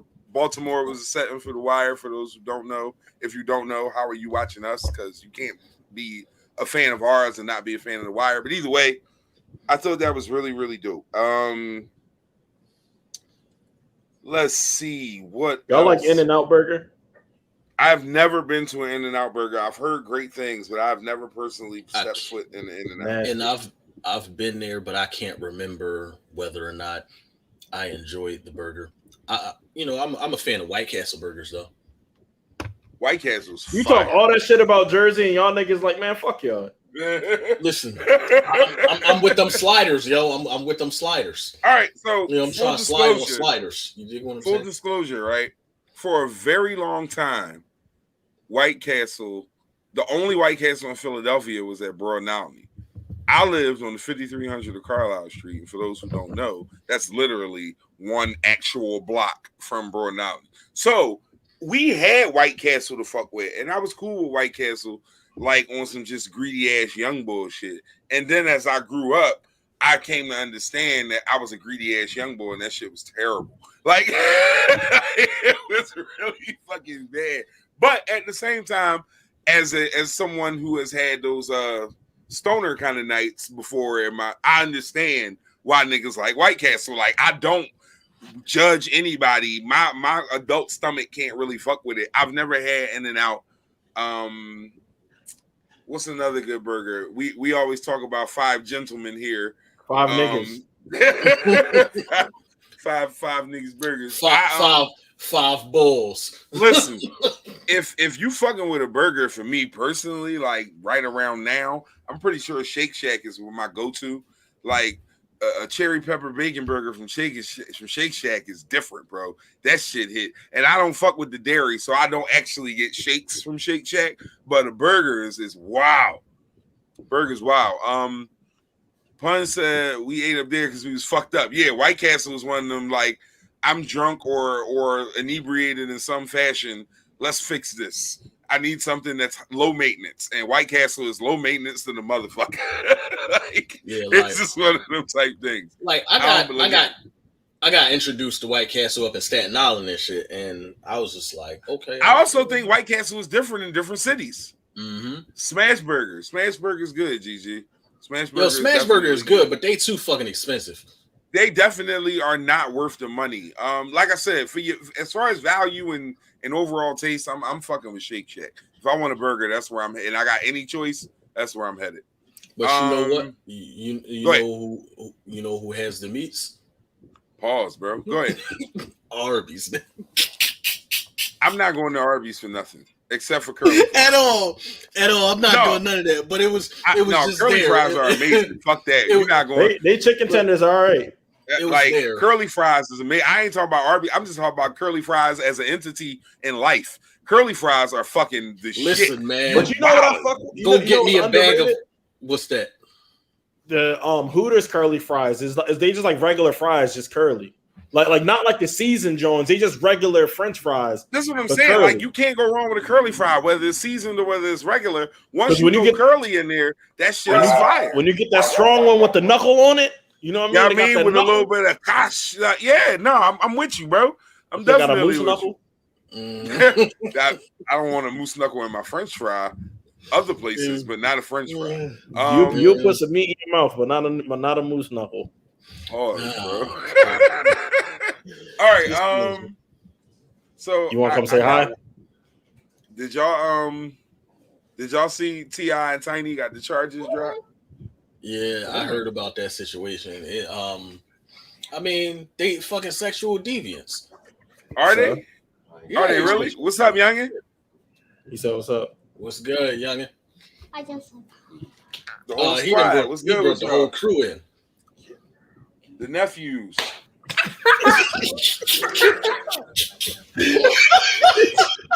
You are a horrible motherfucker. You are terrible. Yo, why would you slap that young boy? Yo, all right. That was like a full open hand.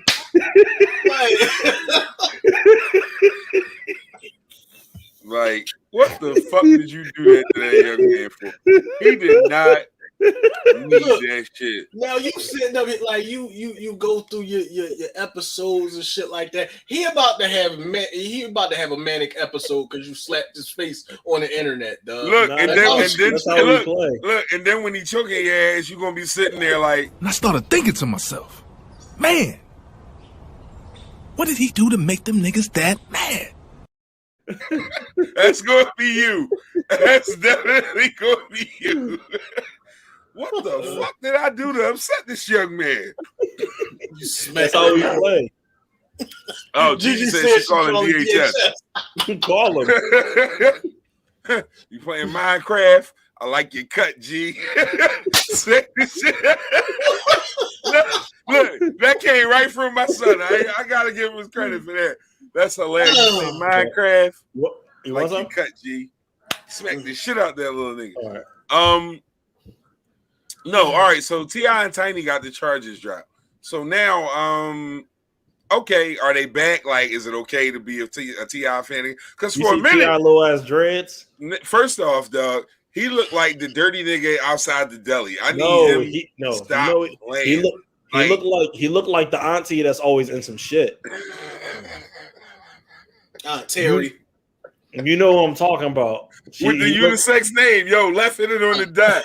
Aunt Terry. Like, is Terry a man or a woman? Because she got the whiskers. She got them curly ass. She always in some shit. Yeah. Yeah, no, I'm inclined to say that I didn't care at the beginning. I certainly don't care now. Yeah, like I mean, if we're being honest, I don't give a fuck. I didn't give a fuck then. Like, so to act like I give a fuck now would just kind of be like, that's a waste of time. This is like, and this is one of them things, like, this is a conversation that goes into the whole poly lifestyle. You dig what I'm saying? So anybody who's into the poly lifestyle. Poly, nigga. Polyamorous. Ain't that how you say it? Polyamorous, yes. Polyamorous lifestyle. So, you got somebody and you got polygamy. Somebody else. Polygamy, polyamorous, it's the same thing. They got different terms for it, bro. It depends on how fancy you want to be. Oh, I thought it was. Yeah. I thought those was two different things for real. Nah, it's the same thing, good bro. I did some studying and shit. I bet the fuck you have, freak boy. Jesus, shut the fuck up, because I know you coming with a comment. No, like it's just like, all right, y'all doing what y'all doing. Like, keep y'all shit in y'all fucking bedroom. Like, they tried. No, like, keep y'all shit in y'all bedroom, and if it's a chick that y'all dealing with, give her some fucking money and shut her the fuck up. Like, chill the fuck out. Hey, man. You know who I like for? You know who I used to like for a long time? I used to like Shekinah for a minute. Yeah, because she kind of cute. Yo, I fucking hate you. She kind of cute. The fucking delivery of that one is beautiful. She all right, though. She all right then. Stink a little bit, but it's all right. Yeah, stink a little bit, but it's Yo, can I tell that story? No, not yet. Can I tell that story? I'll tell it. No, I'll tell it. I'll keep. Let me tell it. So, so me and this brother are having a conversation. I don't even need to give like specifics of the setting of where we having this conversation. Oh yeah, wait a minute. I remember. I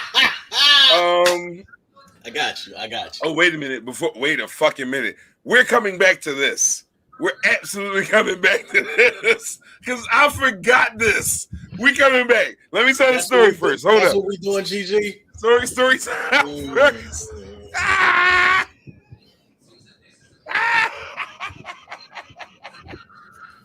Yeah. All of this alpha male shit you be talking to, nigga. You had a tongue ring.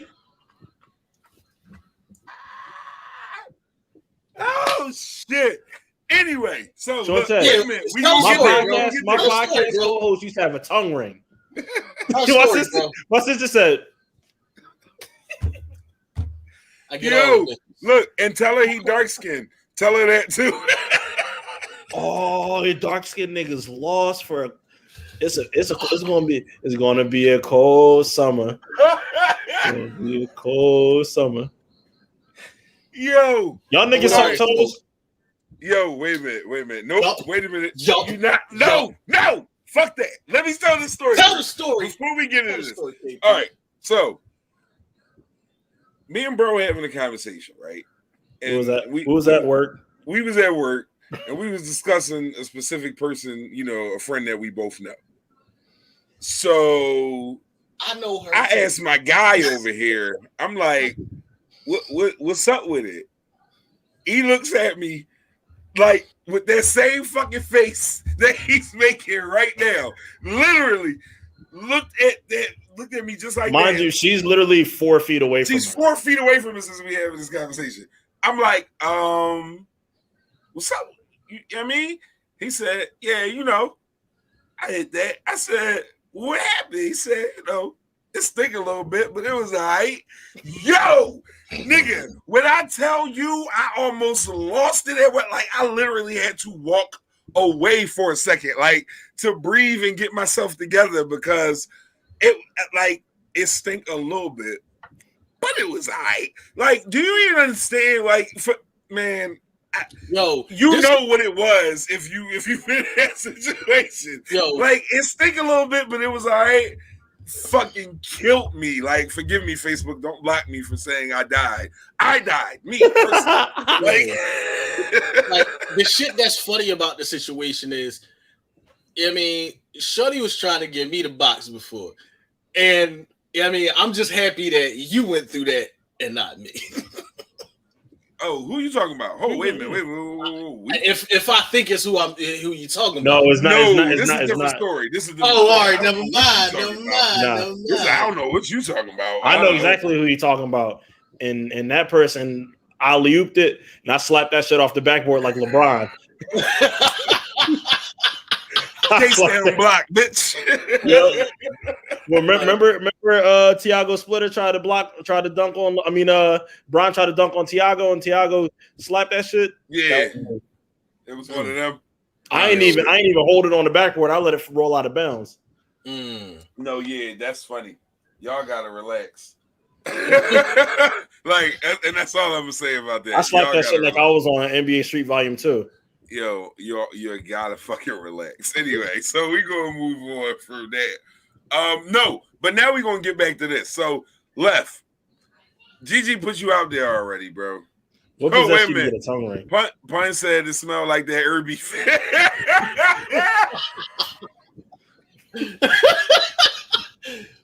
Shout out to the fans and followers of the show. Like, first off, I'm gonna tell y'all, I looked on the page and I don't really know how those badges get distributed, but Punch has a top fan badge. Shout out to you, Punch. I don't get to give those out. I thought I had control of that. But nah, it's because we don't have the right page. Right. I gotta figure out how. We got a fan page. We gotta have a group. Oh, so that's what it is. All right. Well, I'll check that out and switch it to that if I need to. But shout out to Punch for being on point with that.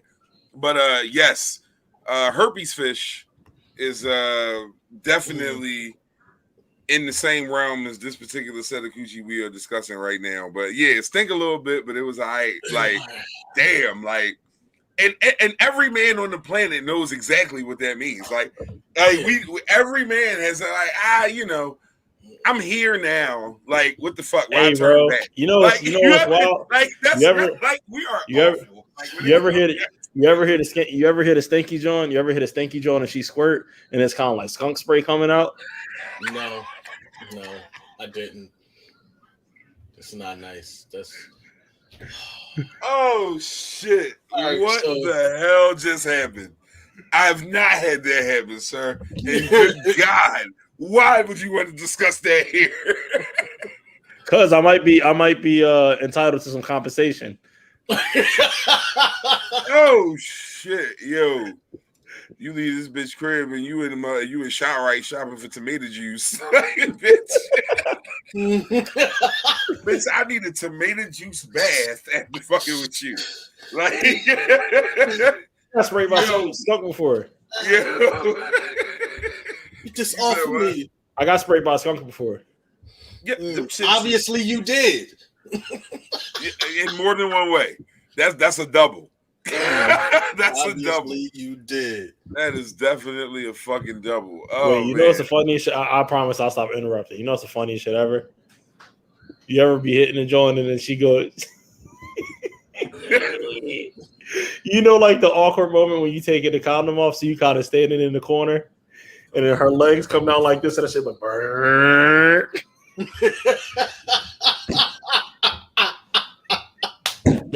Boy, you are the goddamn devil.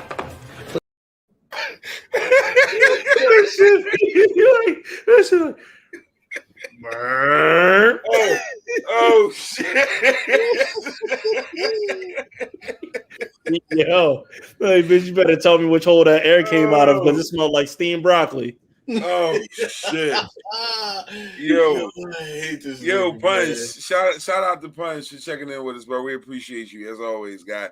I'm definitely gonna chop that slap into a clip. That's going into something. That's not gonna. That slap is gonna come back for this show. I promise you that. We are not done with that piece of footage. Not in any way, shape, or form at all. We will definitely be coming back to that shit. All right, so Left, explain yourself, bro. I ain't gonna let the niggas that outed you now, so I'm gonna let you talk. Hey, yo, I feel like dun dun dun dun. Pastor Left here has had a tongue ring about 12, 13 years ago. He is here to state the case and explain why he actually did that. Because this is the L for all dark-skinned niggas everywhere. Dun, dun, dun. Oh, shit. All right, please be seated. We in the people's court. So right now, I'm actually going to date this. It was even back further than 10, 15 years. It was closer to maybe about 18 years ago. And at the time, damn, that tongue ring done grew it up. It grew up. All right, go ahead. I was out here in these streets, just a wild ass boy. What the fuck you want me to say? But I wasn't a wild ass boy, like out here eating butt and nothing like that. That's what I'll be doing. I'm happy for you. That's only relationship material. Oh God, I'm so glad you don't smoke with me. No, I'm just playing. I had to say something. No, but go ahead. Oh, fuck, that's funny.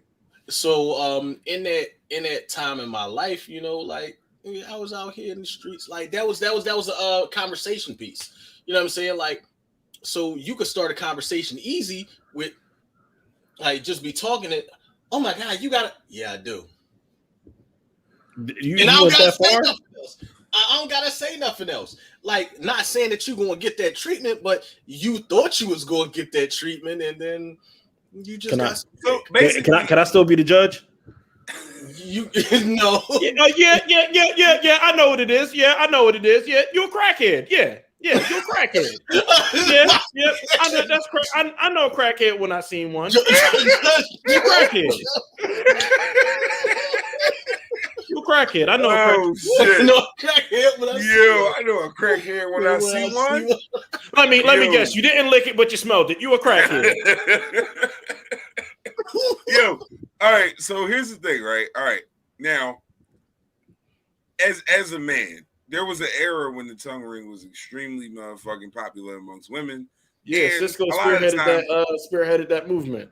You meet a chick and you be on that type time with her and you like, oh, you got one of them, and you immediately think that there's some extra level of freakiness to attain because she's decided to do this. Now, there were a few dudes, and my brother here included, who were brave enough to say, you know what? If it worked that way for them bitches, it'll work that way for me. Now, I was not one of those people who thought that this was a dope idea, but respect to that brother, and I never ridiculed him at the time. I knew he did it. I ain't talking no shit. I let him have his moment. But here's the thing that I noticed, and that was real. There's a certain group of women that absolutely loves that shit.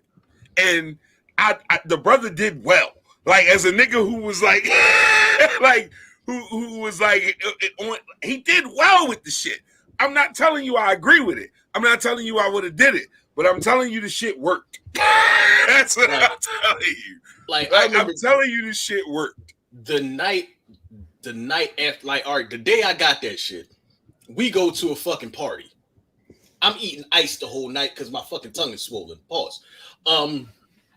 So at this point, bro, is there really a need to pause this entire conversation? I'm going to continue to pause it because it is what it is. So, oh shit! I'm eating ice to stop the swelling or whatever, and Shorty come up and was like, "Why you keep eating ice?" I'm like, "Because I got my tongue pierced earlier." Pause. So she's like, "Let me see." So I stick my tongue out. She see, oh my God, like you really did that? Yeah, I did that. I wonder how big he could bite an apple. And when she said that shit, I was just like, what the fuck is she talking about? Like, so they handed me a fucking apple. You gonna do it. I never heard this story. I'm so sorry. It was chicks around, dog. I'm like, all right, so the way she talking, it sound like a good thing. So all right, boom, boom. She was like, oh my God. So all the chicks in the room was just like, oh shit. I'm winning at this moment in my mind, all up in my mental mind. So I'm like, all right, cool. Oh shit. Go ahead. Yeah, I mean, party goes well, whatever. I don't know, a couple weeks later, I was sliding. Just like off of, I had a conversation and, you know, and it just continued to happen like that. Like little stupid shit would just happen. I'm like, all that happened because of a conversation you saw something. I don't even like saying this shit. This is fucking. But I mean, listen, man. You look. Fuck that. You made a move at the time, and you needed to do something, so you did what you needed to do. I'm not mad at you for it, bro. So like, and nobody else should be either. Like, niggas don't gotta agree with it, but a nigga can't like begrudge you for it. Like, that's like, you know what I mean? So that shit was weird. What it was. You know, I became the man that I am, and I mean, because I was already the man that I was before I became the man that I am, so therefore I am the man. And I know that made no goddamn sense, but fuck it. I don't know what the fuck you just said, bro. I'm not even going to sit up here and tell you a story. I don't know what none of that shit means. That shit was all... it was conjecture. Yeah, that you sound like motherfucking Dr. Umar on some shit. Like... Pardon me. I beg your pardon. Yeah, I beg your pardon. So no, go ahead, bro. At that point in my life, yeah, I mean, so it was what it was. Thanks a lot, Jisa, for throwing me under the bus. I appreciate you so much, and have a great day. I mean, bro, that's just one of them things, man. Like you said, it was a very long time ago. You was in a different space and place. And and like I said, the shit worked. Had I not been like actually like, as they say, outside with you during these times and around when the nigga was doing this kind of shit, I wouldn't have I got these stories firsthand in real time. Like, yo, the bitch was the chick was this was like it was real. Like, bro did well with it. I admire your motherfucking courage because there's no way you putting a hole in my mouth, nigga. Like, pause or whatever needs to happen. Yo, this nigga KP really got on here and said, "It ain't no way you putting the whole thing in my mouth." I fucking hate you. Like, with every bit of my soul, I hate your fucking guts. He said, "Ain't no way you putting the whole thing in my mouth." The word "saying" never came out my goddamn mouth. But something went in it. Now. I never said that fucking word, but anyway, we're gonna move on from that. All right, so here's the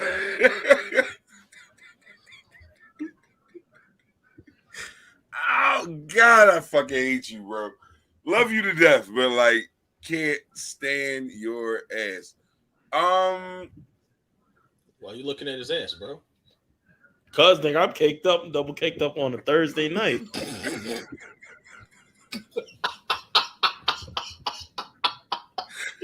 Did this nigga say caked up, double caked up on a third? What the fuck does Thursday have to do with anything?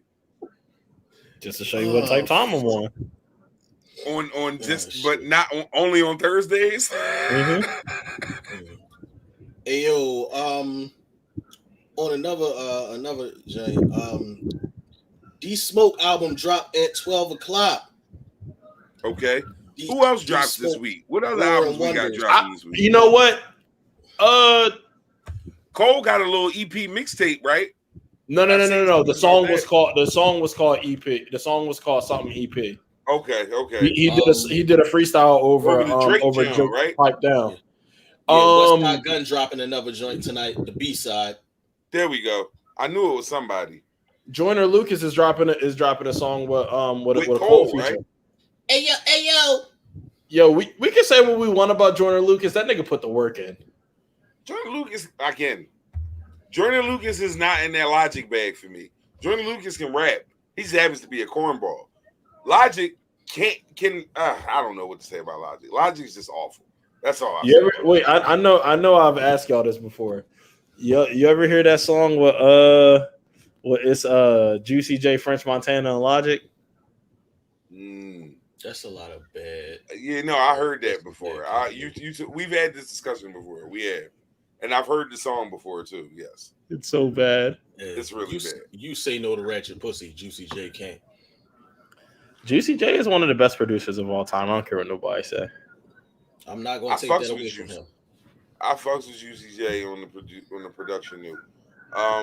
We niggas don't talk about Q-Tip enough when they talk about all-time great producers neither. That's another nigga who. That's because he's a vibrant thing. Yeah. First off, every time I hear that song, I just think about the as a VD. The Knee-High Park sketch. I think about that shit every single time. Like, I'm the herpes. The herpes. See you in hell, motherfucker. It's like, yo, ooh, baby, I like it raw. Like, that shit is. I don't know why Comedy Central really should be put in jail for some of the shit. They showed that public penis on TV, and I ain't never forgot what it looked like. I got so much puppet ass. Oh shit! That nigga dropped his jaw. That shit was like, he was like, ew. Yeah, that whole episode was wild as fuck, bro. Like they was really on some other shit in that jump. That's a good jump. Oh shit! Drop my microphone and whatnot. Gotta get that together. Excuse me. So we got about 15 minutes left. Usually we have like a deep dive subject, and I did not do that this week. I didn't do that this week mainly because I felt like we had a whole lot of shit that we needed to get to and discuss, so I didn't want to like overwhelm anybody with anything. But real quick though, while we're here, I figure we can have this discussion off top. So let me get y'all 3 favorite rappers. Just real quick. Off top, if somebody said, tell me the 3 rappers that you fuck with the most, no matter what, excluding yourself, of course. 3. Only 3. No honorable mentions. No nothing. Just 3. Hove. Oh, go ahead. Go ahead. No, I'll let you go. Go. Hove, Black Thought, and J. Cole has earned his right into my top 3. Okay. Reggie Noble. Mm-hmm. 3 Stacks. Mm-hmm. And because you took Black Thought, I'll say Beans. It was either Black Thought or Royce the 5'9". That it was one of them two. Right. Hove would be in mine. Esco will also be in mine. And then my 3rd would be Mos Def. Those would be my 3. I always like to go top 3 because I don't like to oversaturate the conversation.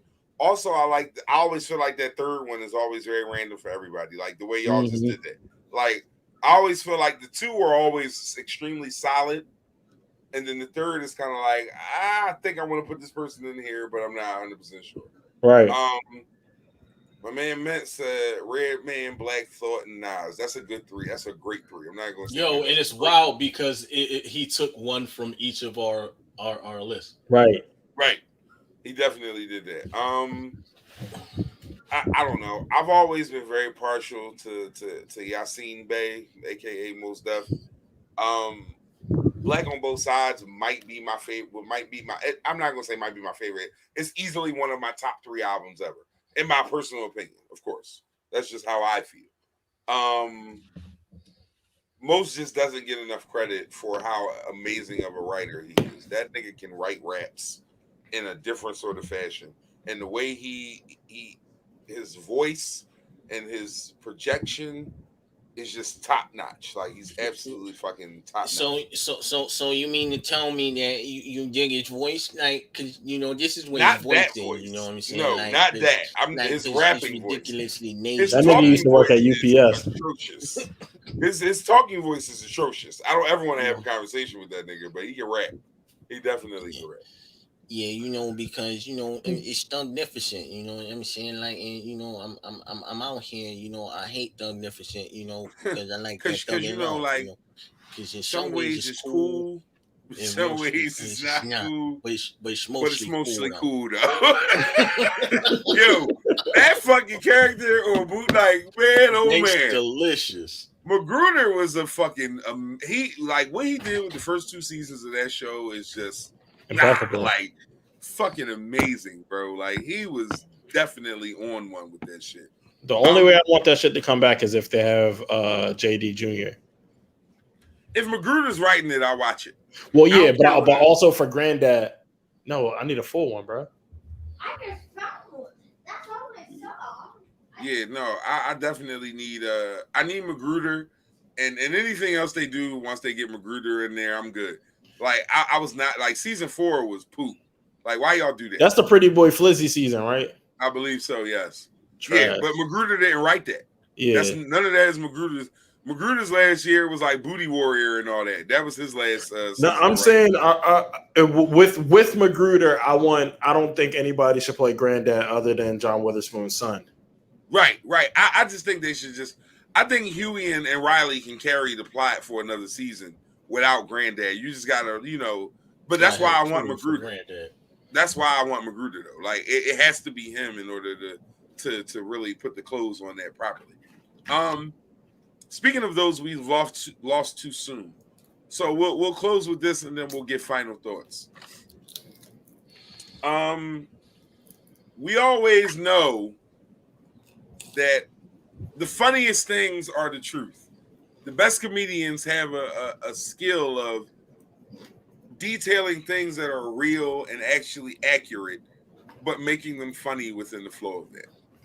The great Patrice O'Neill was one of our favorites. We've discussed him several times on the show.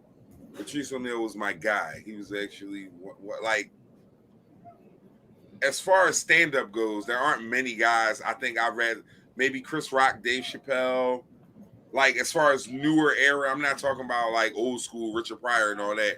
I'm talking about like in this era of comedians, like Rock and Chappelle may be the only people, you know what I mean, that I would take over him at that flow.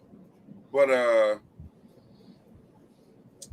he had a bit about the value of white women and how when a white woman gets kidnapped or she comes up missing or something happens, like, the media is crazy and they lose their mind over it. But, any other woman, a young, pretty white woman is infinitely more valuable. That's basically the bit. And this week, we kind of got to see that a little bit with the case in Florida with the young lady who came up missing and they found her body and she was with her boyfriend. There are several young black women missing with the same amount of information and detail and background and so on and so forth.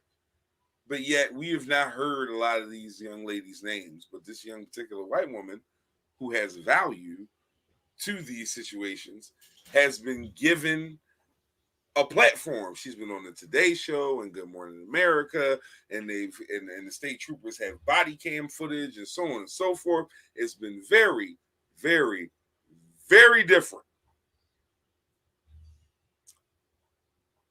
Comedy sometimes imitates exactly what's happening in life. And shout out to Patrice O'Neill, rest in power to that gentleman, for absolutely giving us the real with that, because his comedy routine is really playing out in real life as we speak.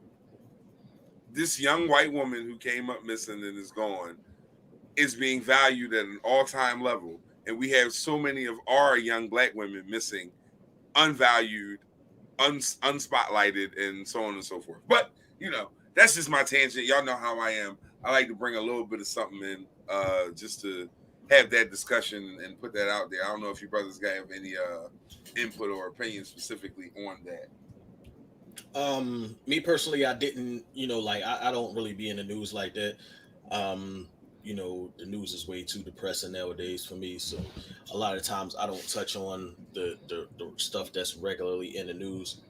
But I do, this is something that, to me, like I understand, and you understand why it happens because, the media is controlled by white money. So of course they're going to run with the narrative of what matters to the people who have white money. Also, you have a situation where there was a situation that happened out in Colorado. It happened a couple years ago, but the people went to trial over the past couple weeks, and it was a situation where, and this is crazy about the situation too because it was a young man who a young man and a young woman who identified as trans who was getting bullied because of the fact that she wanted to be she wanted to transition and decided that fuck it, we gonna shoot this school. She recruits the boy and gets threatens him, threatens his life to make him go along with the plan. Goes in. That's wild. They go shoot up the school, kill one person, and then the dude gets over 1,000 years in time.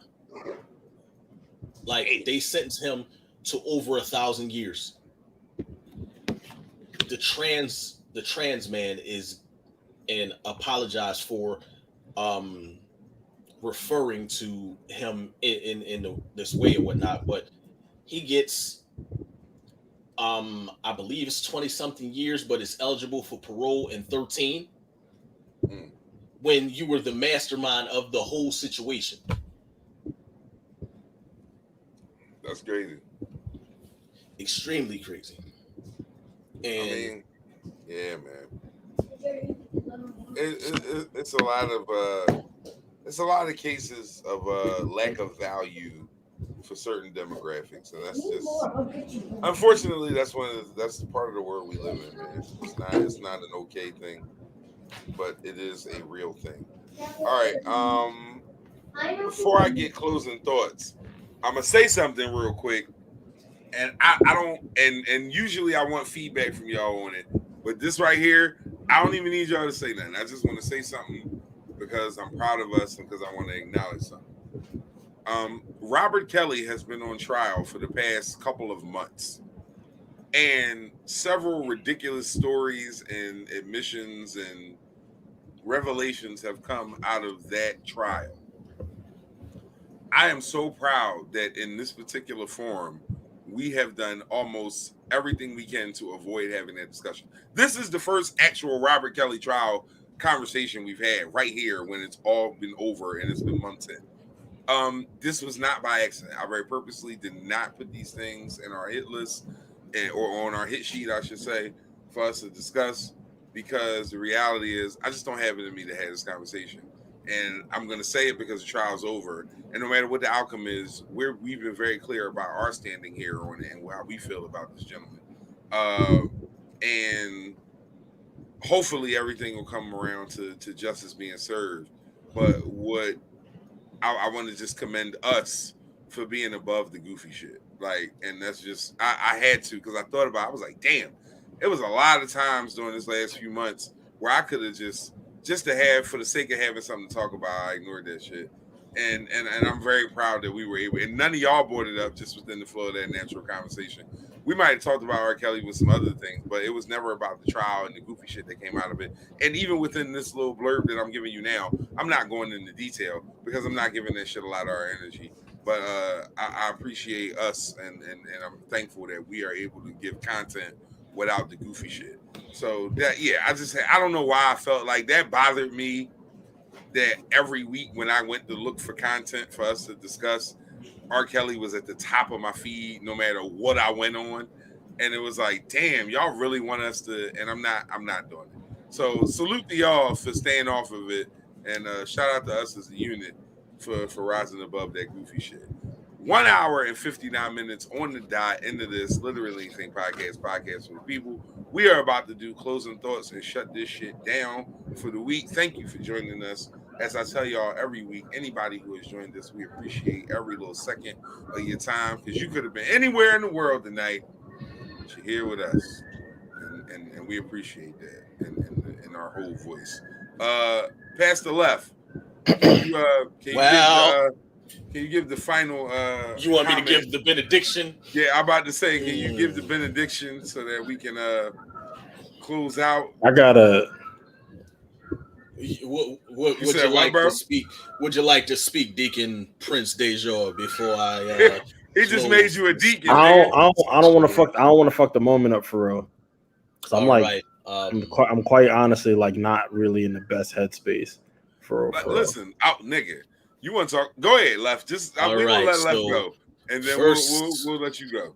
First things first, I want to say give a rest in peace shout out to the brother Ezel, aka AJ Johnson. Yeah, AJ Johnson. Who we lost this week. My good brother. Rest well, my brother.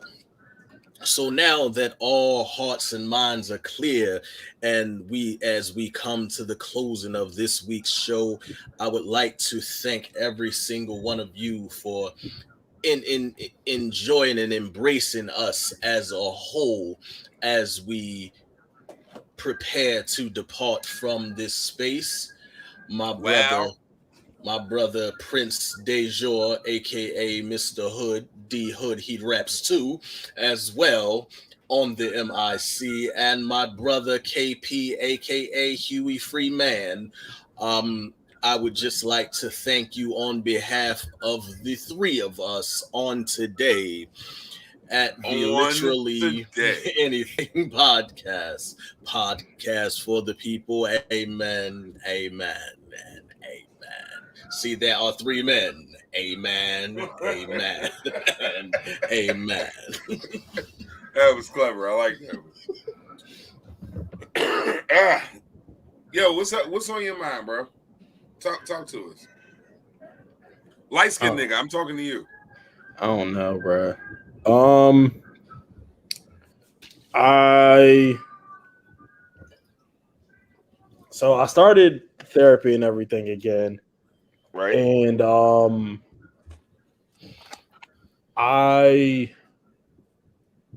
my week was rough. Like new meds, new like adjustment, you know what I mean? Like literally knew all of that. And like I feel like I've been allowing, I don't know, kind of like something to like torment, so to speak. And I've been like letting something live for like way too long. And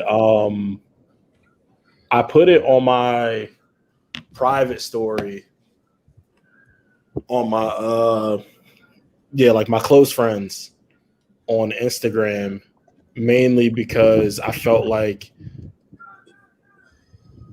it would bring me a level of like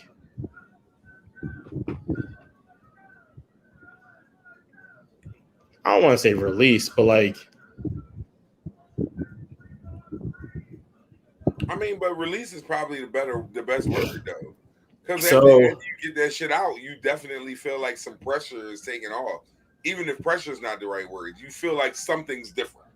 Right. So I felt that to a certain degree, for sure. And then I felt that maybe if I said it on our platform, if I read the whole ordeal on our platform, and there's not nothing that I haven't like said on here before. Right. When I was 11 or 12, I was sexually assaulted by my aunt and her husband. They were watching me while my dad was on vacation. I got suspended. From school literally the day that he left. So instead of staying at my dad's house, we went and stayed at their house. For 7 straight days, I was beaten, spit on, bound, choked, starved, and forced to commit sexual acts on my aunt while her husband watched and masturbated. I suppressed it until I was about 23, and for 4 more years, I carried an overwhelming sense of guilt and shame for what had happened. I felt like it was my fault because it would have never happened if I was just good in school. I finally came out and told my family in 2018. They were very supportive, and honestly, my sister's waiting to see my aunt. The only thing is that my mom keeps pressing me to press charges over and over. She sends me different articles of people who have been convicted without DNA evidence from more than 20 years ago. I keep explaining to her what post-victimization is, and I don't know if I'm comfortable retelling those details over and over. Maybe one day I'll build up the courage, but as of right now, I don't really have it in me. This is something that I struggle with every single day, and I don't know where I'm going with this, but I'm going with this at this point. This has been weighing on me heavy lately, to the point where it's next to impossible for me to get out of bed for the last 3 weeks or so. I'm hoping someday I can speak out publicly, but this is the first step, and I'm choosing to share it with y'all. So we always, you know how we are here, bro. We got your back, and me and you have had this conversation before, so none of this information is new to me. I'm always happy to see you taking the steps to deal with the shit, because I couldn't imagine, like, just realistically, I couldn't fucking imagine going through what you go through with that. I couldn't imagine separating myself from it and what it takes energy wise, focus wise, and everything else that you put into that to be able to do that. So, you know, it goes without saying, we love you, bro. And if you need anything from Absolutely. us in your steps as you get through this, let us know, and we'll do whatever we need to do. But on the other side of that, man, like, look what you've become from all that shit. Like, that shit's it's a powerful excuse, if that makes sense. Like, to not achieve and to not rise above and to not do the things that you have done. Like, you working on a second degree, my nigga. Like, you doing big things, and you're an artist. You're all these things, despite and in spite of what you've been through. So, like, although it's a lot of sadness within that, my nigga, it's a lot of glory within that too. Because you ain't have to be where you at. You could have been in a whole nother place based on that shit. But you kept pushing through that. So we fucking love you, bro. And that's that's it right there. We ain't going to belabor that point no more. Yeah. And my man by Ray voice, we will not belabor the point. Like, not like, I know it's not a, like, you speak of levels of sanity when you deal with people or whatnot, and I know that you don't feel like you would like to feel, but the fact that you're able to actually function as like, you functioning at a high level, and the fact that you're able to do that in spite of everything that's going on is amazing. You know what I'm saying? Like, I definitely commend you for that. Like, we here for you. Like, we definitely here for you. No doubt. And that's what this community that we building is about. Like, making sure that you got a shoulder to lean on when you going through some shit. Like, so. Indeed, man. And brothers, go talk to somebody when you're going through shit, man. Stop pinning that shit up. Go talk to somebody. We be acting like we too tough for that shit. Go talk to somebody, y'all. Like, I don't give a fuck what it is. Go talk to somebody professional who knows how to evaluate the shit you're telling them. Go talk to some motherfucking body. My final thought. So this has been a very difficult week for me. Not on some, like, just specific landmark type shit. Y'all know my sister's birthday was last week. I kind of been on some other shit since then. I'm here doing what I gotta do, so I'm not really tripping over it. But what I want y'all to understand is that you can't let outside shit define you, and that's something that I'm trying to cope with right now in my professional situation. Things that are outside of you can't control your present flow. You can't control how your coworkers or your superiors think of you at your job. All you can do is do your job to the best of your ability and be 100% yourself. You can't control how people on social media will digest the things you do say and all those things. But you can control how you let those things affect you. And this is me giving myself a lesson within the flow of what we're doing, because I have a tendency to let the way other motherfuckers think about me dictate how I behave sometimes. And that's something that I've been dealing with this week.